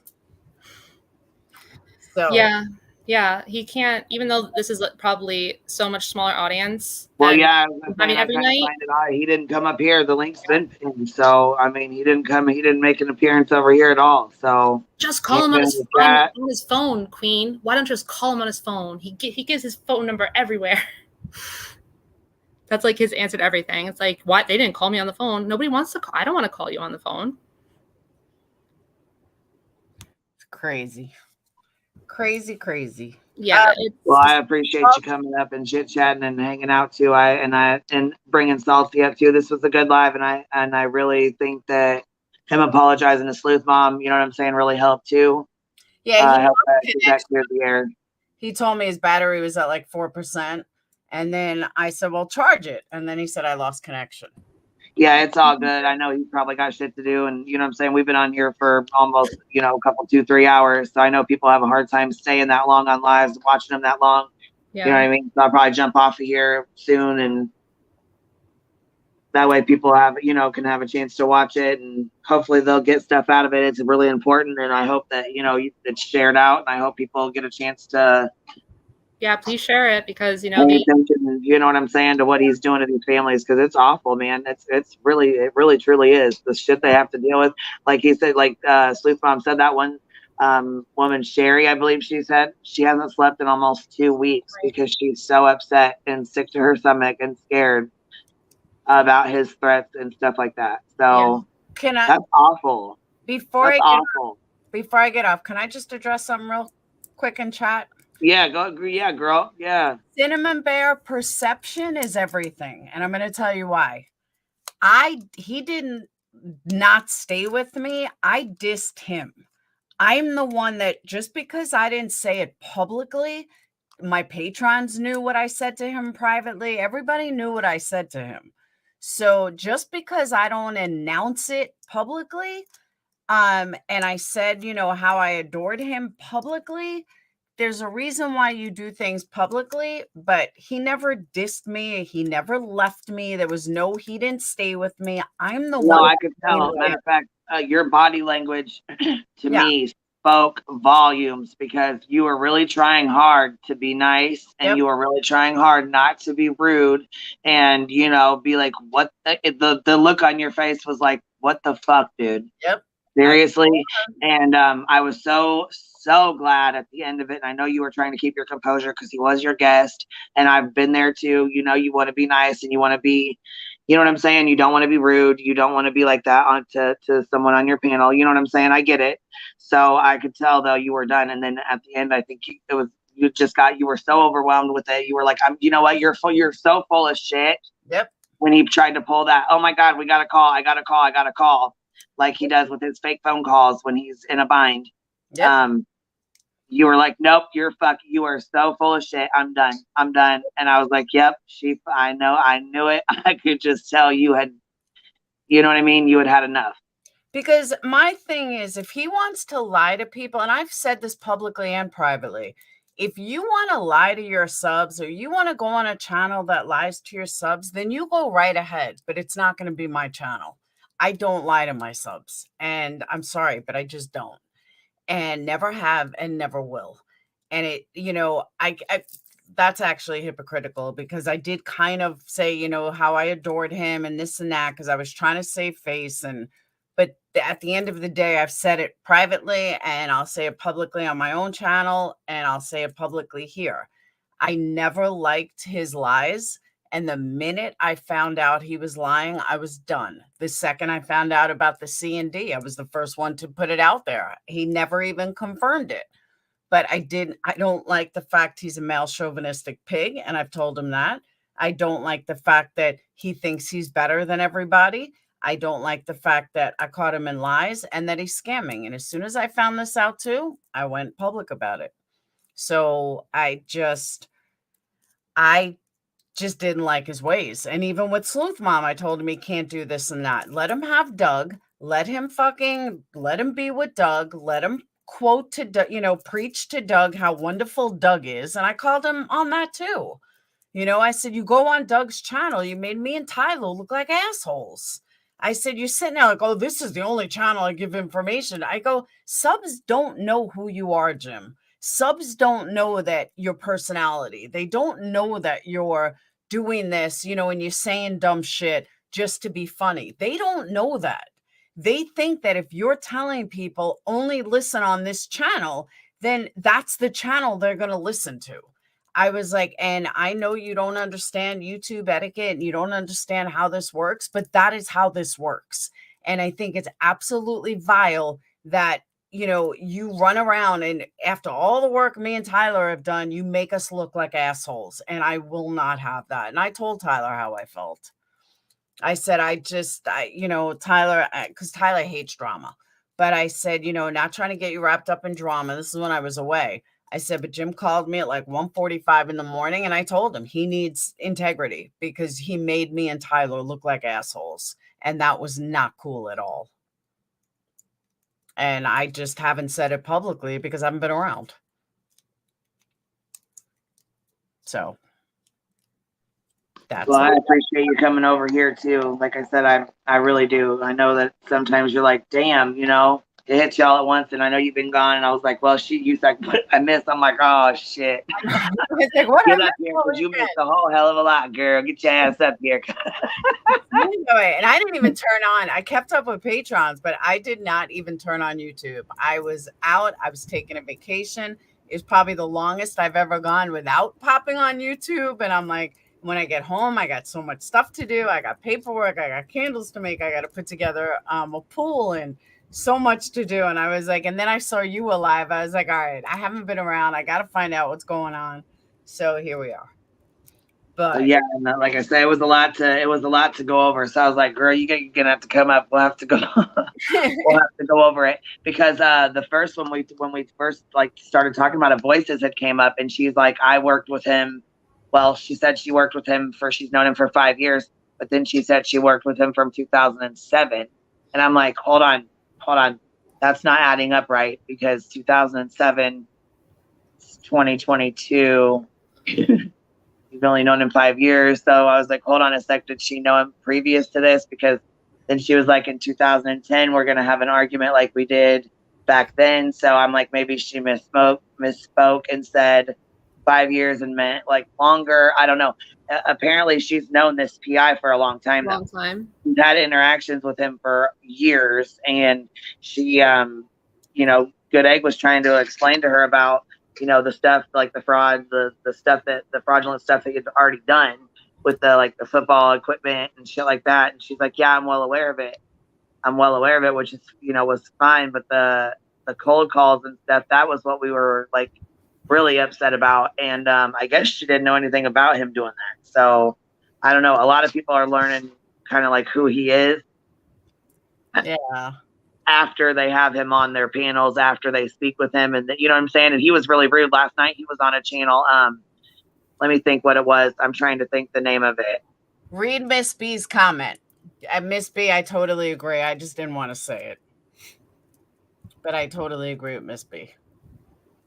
And I don't know if she was in Jug's chat. I'm talking the last half of her comment. Yeah. Oh.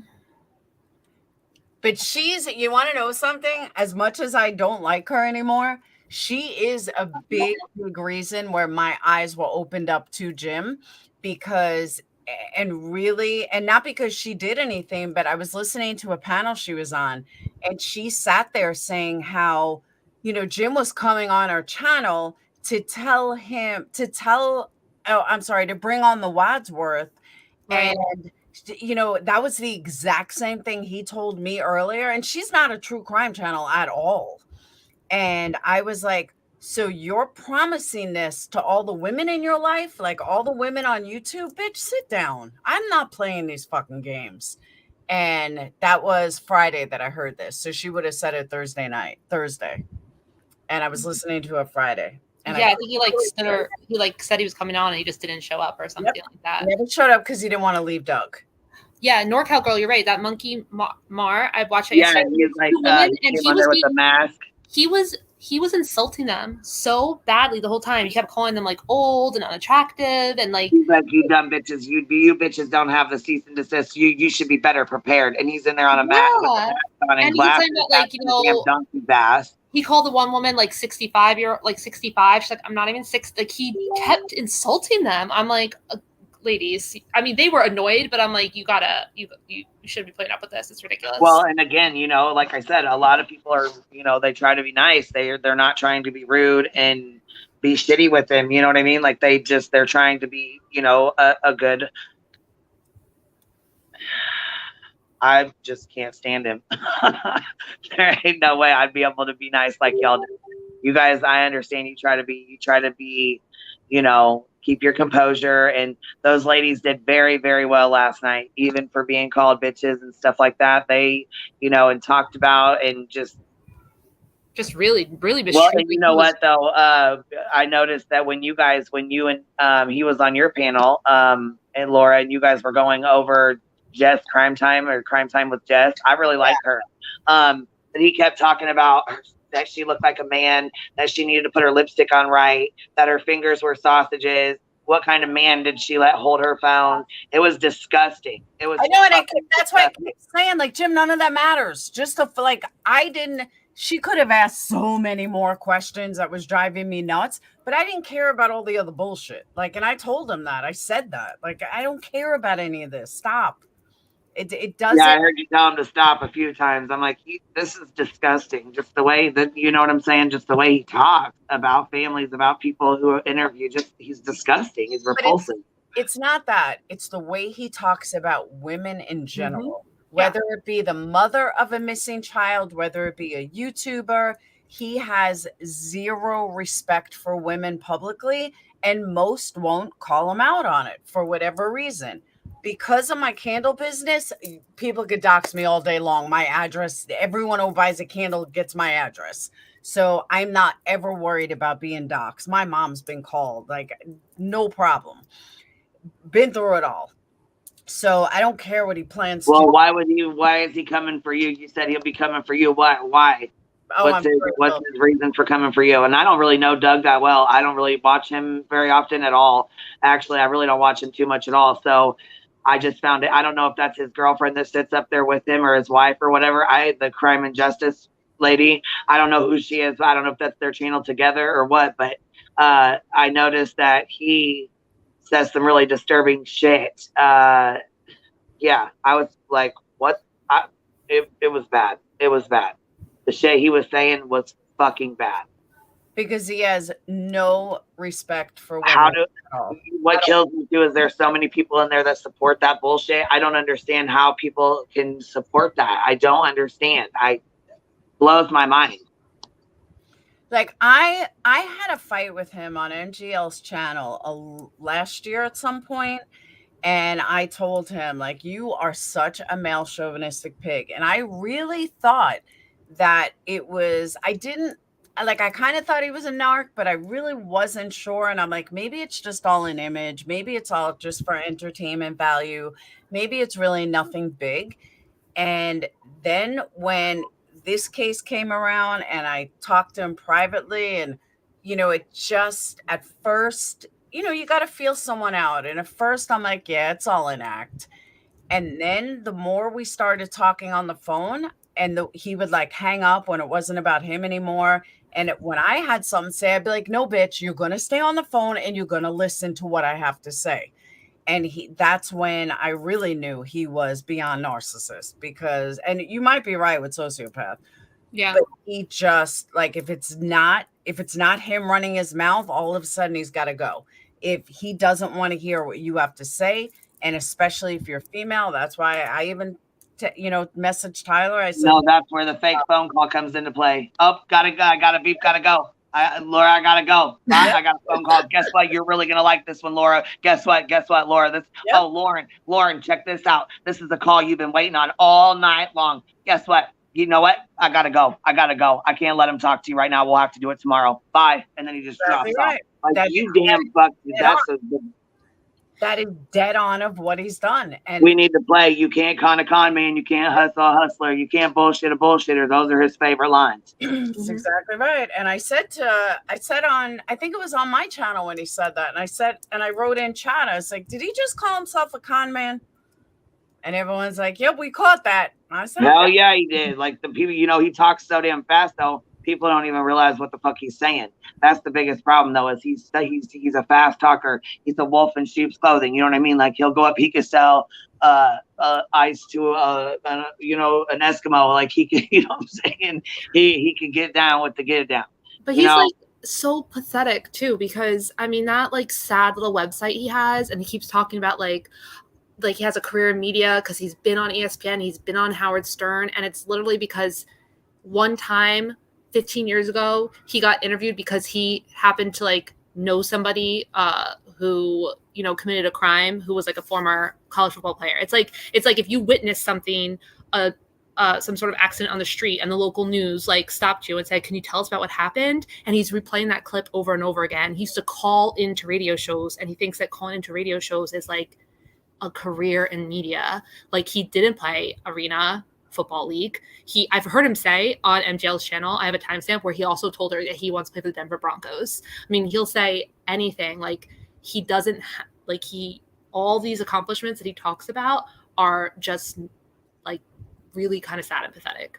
And narcissists have the lowest self-esteem of anybody. And that's the worst part about this is he's selling a dream to the parents and the families of missing people and missing children. And my girl is sick as hell, and I can't with that shit. It has to be called out. That shit has to be stopped. You know what's so funny though, and I say this all the time. Now, as someone who grew up in New York in the 80s, I was a teenager, very much around Howard Stern and the whole Howard Stern, uprooting, whatever you want to call it, uprise. Howard Stern publicly was an asshole. And he was a shock jock, and he was a jerk.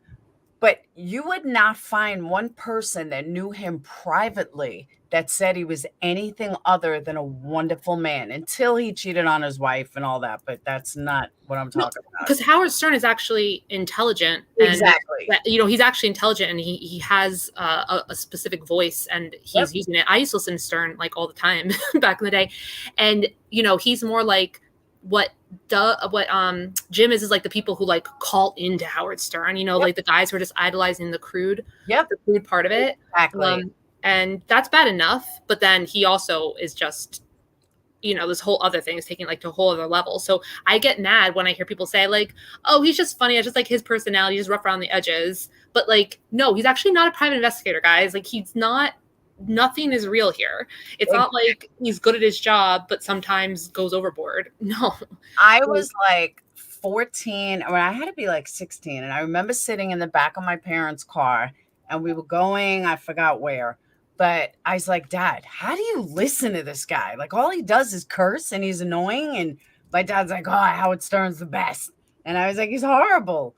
But as I got a little older and I found the humor in what he was doing, and then years later in the entertainment industry, every single person I've ever met said, oh, you don't know, Howard Stern's a wonderful guy. Like, off camera, he's a completely different person. He's a wonderful father, wonderful family man. And that's why I say, again, until he cheated. But he was like, you never heard anybody really say a bad thing about him. All these people that who are assholes on camera and off camera, always think that if they use Howard Stern, that justifies them. But anyone that knew Howard Stern or grew up in that era, and, especially from New York, where his uprise was, realize like, well, Howard Stern is not you. Like, he's not an asshole off camera. He's not, some male chauvinistic pig. He does that for a gimmick. And you have all these people that try to use him as an idol for being an asshole off camera. Like, no, you don't use Howard Stern, because that's not him. Yeah, I mean, just this is I'm not gonna get into it. Like, Captain, you're right about him like dropping all the team names and stuff, and I was driving myself crazy like trying to map out like what's real and what's not real. I'm like, I just give up. It's all fake. Like because he has this thing where he played in 3 different colleges, and the one college he's saying that he won national championship with Clark Atlanta, which was the last one he went to. Okay, well Clark Atlanta never won. It's Division 2, but never won a national championship during that time. And he kept going on, like he said in multiple newspaper interviews from back then, I was the only white kid out of 15,000 people because of historically black college. Well, Clark Atlanta doesn't even have 4,000 people in its total enrollment, right?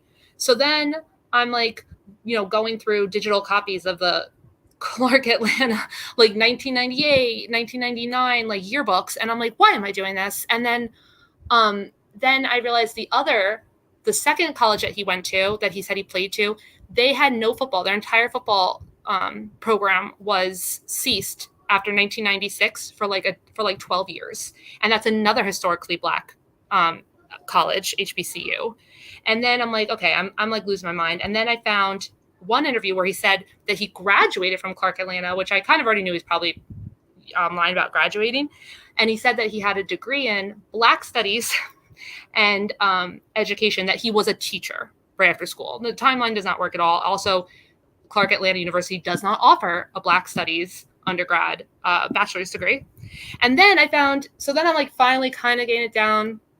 And then I find like another news article where he then said that after Clark Atlanta, he didn't graduate from Clark Atlanta. He told the reporter that he then went and finished his degree at Livingstone College, which is another HBCU in North Carolina. So this man apparently in like 4 years tells me he went to 3 different HBCUs. Like he says in one article, he says he graduated from Clark Atlanta with Black Studies. In another one, he said he graduated from this one. Like he was driving me crazy. I'm like, this is insane. Like everything he says from now, I'm just going to assume is a lie. There's no point in trying to like debunk all that. If I go missing, I'm hiring you. Let me say that publicly. Don't hire me. Let's call the police. If I go missing, she's got to find all the background information. She's on it. Guy I start dating, I'm gonna say, all right, what do you find out about this guy? It's crazy. It's just too much, right?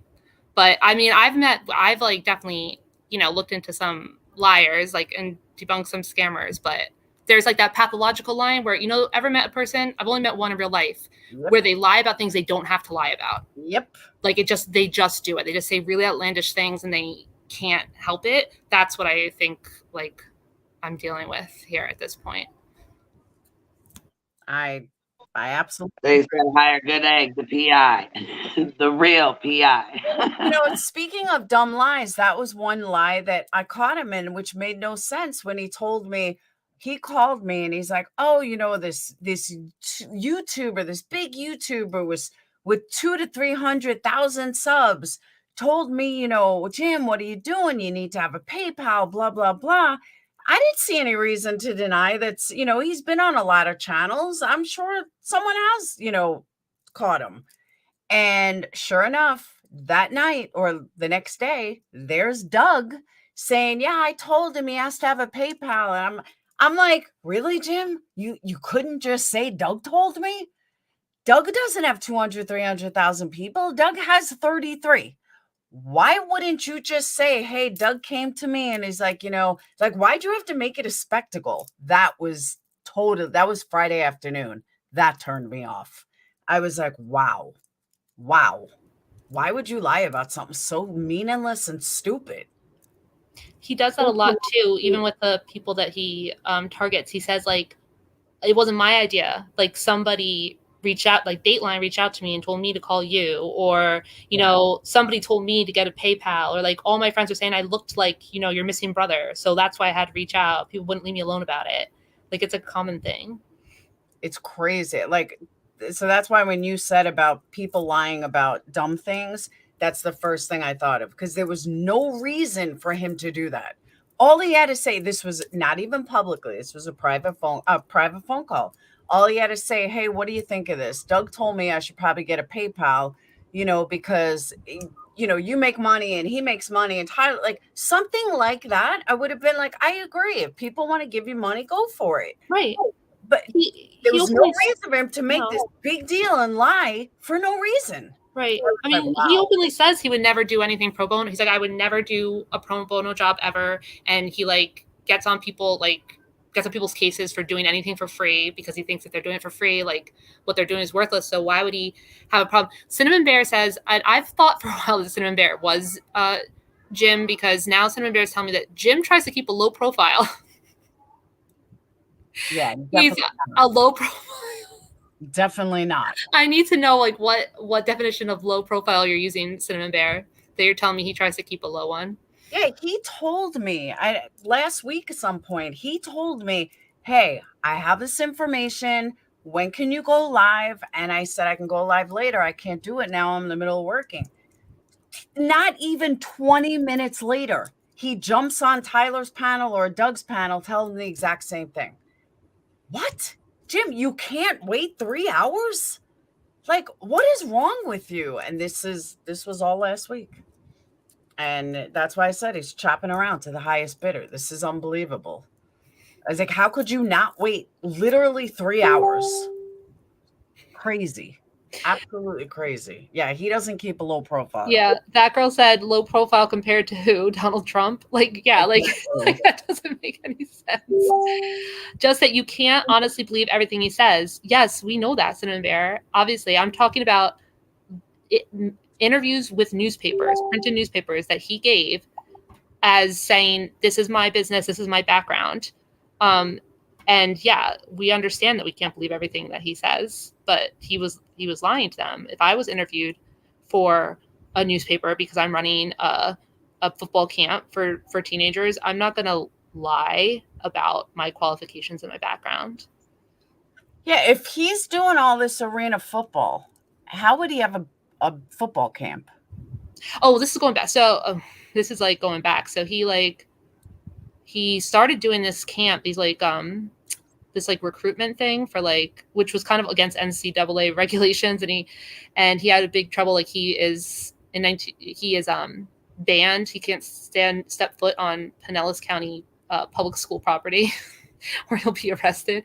This is going back. So around 2001, 2002, he starts running these camps, and he gets kids to say, oh, I have all these college coaches are going to come watch you, and it's going to be on national TV. And all that stuff wasn't true, because it was actually dead time, like parts of the year where college coaches can't go anywhere. And it ended up not being on television, and people like complained, and it was basically, and he kind of had a bad rap doing that. So he did that for a couple years. Then he went on to like say that he had started his own indoor football league and was starting a team, and it was going to be this whole thing, and he was advertising it and like, selling merch, and but it was imaginary. That never happened. And then there was like the equipment scams. So I think after a certain point, he just could not, he was just so well known. And I guess it's like a small community, even though it's around the whole country. I mean, I don't know anything about indoor or arena football, so it's probably a small group of people like who are really into it. And he has quite the reputation. So about his football career. No, he doesn't have a football career. So okay. So we don't know if he played any college ball, right? Like I said, because I cannot figure it out. But he, in one of the interviews with the Tampa Tribune, when he was doing these camps or whatever, they said something to him about like, he's saying that he's because there's indoor football league, like all these like little leagues that people can start playing indoor football. Then there's the arena football league, which is kind of like the bigger one.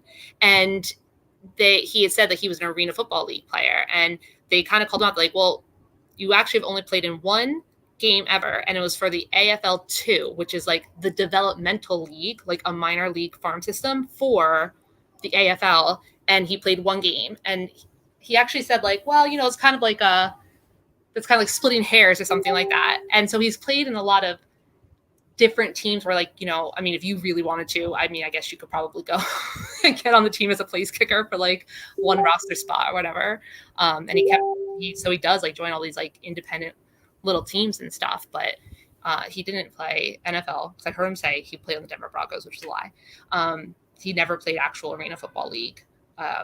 He has just kind of wanted to be a place kicker in these independent things. Like we're talking about like leagues and teams that set up and fold within months, you know, like that type of stuff. All right. Yeah, from playing indoor football, Allie, from playing in these indoor football leagues. Like they're a thing. So how did you find all this out? He actually has quite the footprint, but you just have to like it was a rabbit hole, you know. That's why I was getting frustrated. So I'm like, oh, this is too much. Like, and Queen knows me. I will fixate on having to have like the whole thing and like the whole story. That's what we've been working on. I'm like, man, we've been working hard on this. I was like, oh shit, oh shit. Because normally I wouldn't. I mean, I would jump into it and speak on it, but I wouldn't be, you know what I'm saying, exposed to this level. But girl, it's the way he's I'm gonna try to make a little video that's just about the football stuff, because like that's separate from when the stuff he's doing now, you know. Like I think it's important because it shows the history, but hopefully it can go into like a little. Hold on, though. Allie said, okay, hold on, is indoor football different than arena football? I really don't know anything about football, so I can't speak on it. I have no idea. It's the same thing. It's the same thing as it's like half the size of, like the field is like half the size and there's walls around it and it's indoors. But the arena football league is like, it's like the bigger deal in there. Like that's like a long lasting football league that's like, you know, obviously it's a step down from the NFL and a step down from like maybe even like the CFL, like the Canadian Football League. But that's like the next level. And then there's all these things that's basically, you could think of it almost like club sport, semi-pro type stuff. Like it's really more of like a hobby or whatever. I didn't even know I knew there was such thing as arena football. I didn't know there was all these other like leagues and like people playing in them or whatever. But it's like the same sport, but it's not, when he's saying he's an arena football player, he's making it seem like he played in the arena football league, which he did not. All right, so let me ask you a question. I'm going to put this in perspective so I fully understand, because the football thing, I'm a little off. It's a little weird, yeah. Tired. But all right, so my ex-husband, my first husband right out of high school, was a really good hockey player. He made it to the Islanders minor leagues. He ended up getting kicked off due to alcoholism and a lot of stuff. Mm-hmm. But if he went around telling people, I made it to the Islanders and I was on the Islanders and I played for the Islanders and I was a star athlete for the Islanders, it's the same kind of thing of what Jim is doing? Yeah, but I would say like Jim didn't even accomplish that level.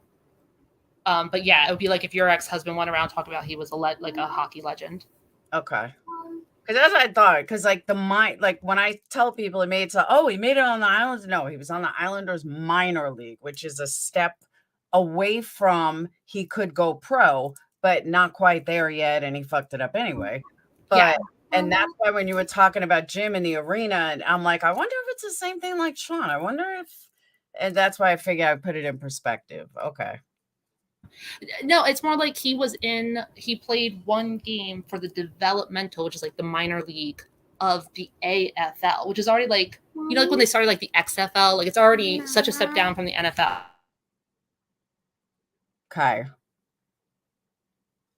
But it's confusing because we don't know anything about I don't know anything about the arena. I couldn't name any arena football leagues, teams, or anything like that. But that's what I'm saying. But Donnie, I'm just saying, like, I was trying to put it in perspective between the arena league and the league he was in, and where that's why I was just in my brain, it has to process.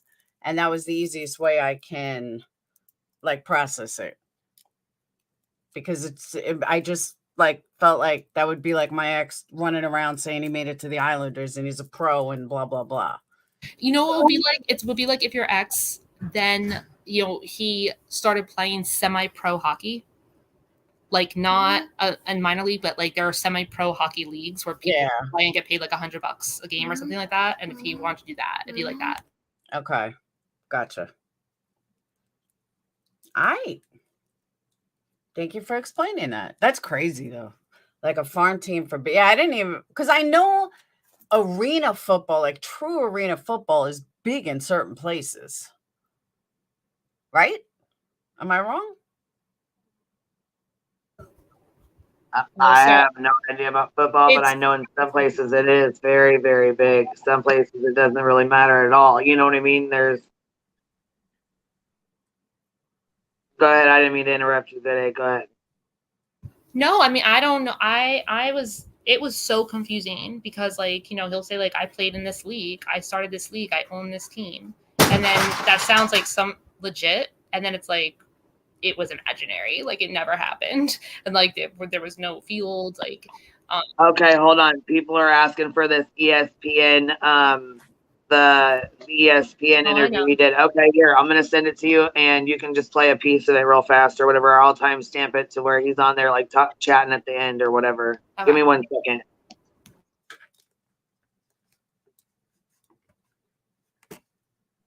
Because he sounds like a fool on here too.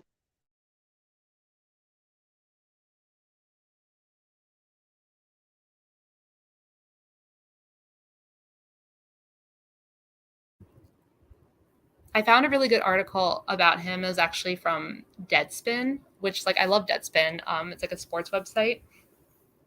And it was when he had like this fake team or whatever. And the only reason it got like news was because he said that he was going to sign, but he didn't. This player who had been like a big player out of college and then was a bust, and then he got like arrested for a whole bunch of stuff or whatever. That's when he gets this interview. So that's why it was kind of known. And he was naming it called the Hitmen, and it was all about like guns and like you're gonna get whacked in here. And there's a really funny ESPN quote, I mean Deadspin quote, that I'll try to find while she's sending me this.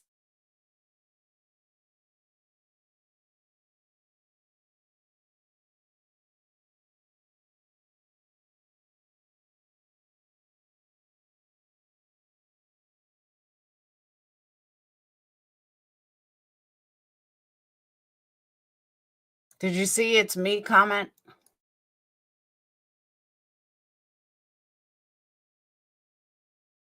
Yes, there is, to make it confusing, there might be a pro football player, but the confusing part, there is actually an arena football player who's considered a very good arena football player who was a wide receiver. So you have to make sure there might be an actual pro player, but there's also like a big person in the arena football league playing at the same time as him. Oh, no shit. Yeah, there's also like a guy from the same town as him with the same middle name who's like in Leavenworth for like murder. So like it's really hard. Like you have to make sure you have the right date of birth and stuff like that.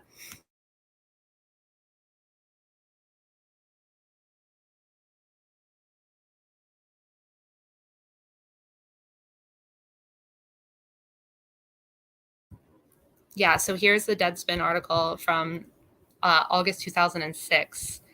And it says, like, you know, the commissioner, Jim Terry, is an opportunistic windbag who will do anything to make people believe his pretend league is real. Honestly, if you buy tickets to these games, you deserve to lose your money. It's just Darwinism, really.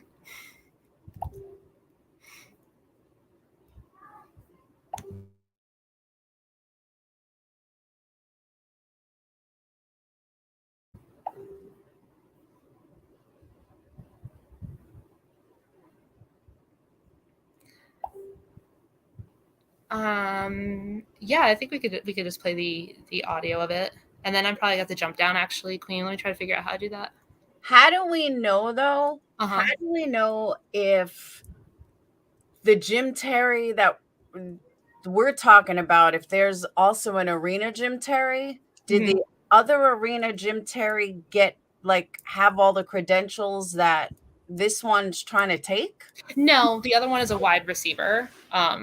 He's also the other James Terry is black too, so like makes it like for like pictures and stuff. It's and the other James Terry is like in the AFL Hall of Fame or whatever, you know, like he's good at it. So it's not. I was thinking that too, but no, this is like that's his real name, like that's his birth name, like his brother. He has the same last name as the rest of his family.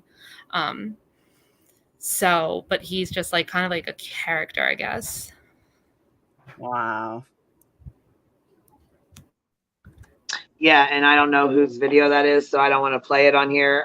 But I will have somebody. Well, I mean, I guess, like I said, I guess I could play just the audio of it. I don't even want to play all the audio of it, but it's actually in that video. Matter of fact, it's in the video that was made. He's on there saying you can't con a con man. That's exactly what he says on ESPN. He actually says that on ESPN.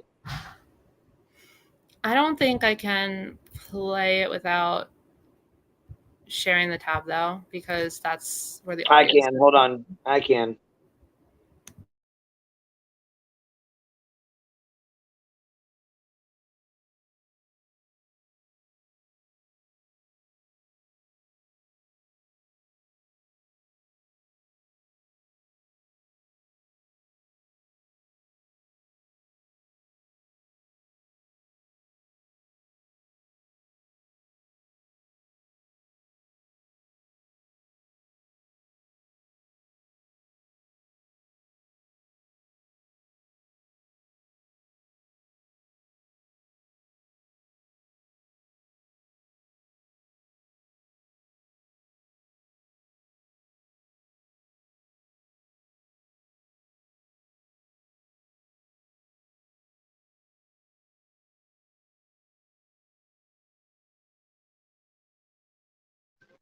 Yeah, the way he's done these families, I've had I've gotten 2 emails just being on here. She wants to come on here and she has all of her calls recorded as well. I know that was something else he tried to say, that Sleuth Mom was a liar and that he didn't know the calls were recorded. Yes, he absolutely did. And this family, he told them to do the same thing as well. He said, make sure you record every call that you're on, including the ones I'm on as well. So he's lying about that when it comes down to the calls being recorded. I know that's one of his big things, that Sleuth Mom played the call and he didn't know it was recorded. That's a lie. Yes, he did.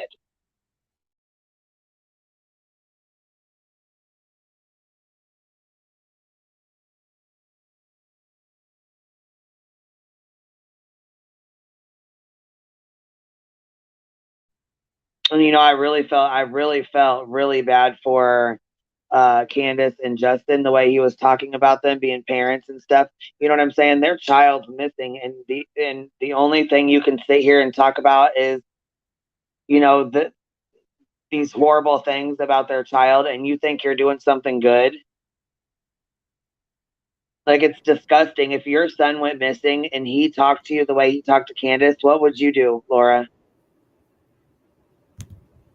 Oh, he wouldn't be alive very long.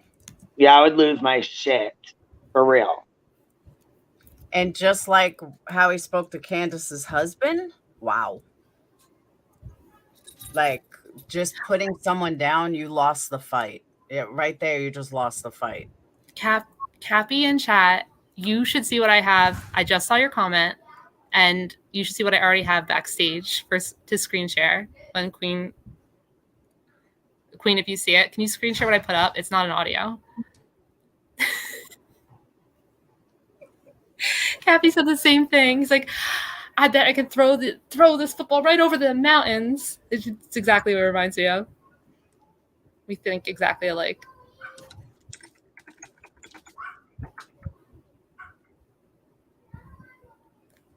I saw somebody make the Al Bundy Pokai reference, but I feel like Al Bundy's pretty cool.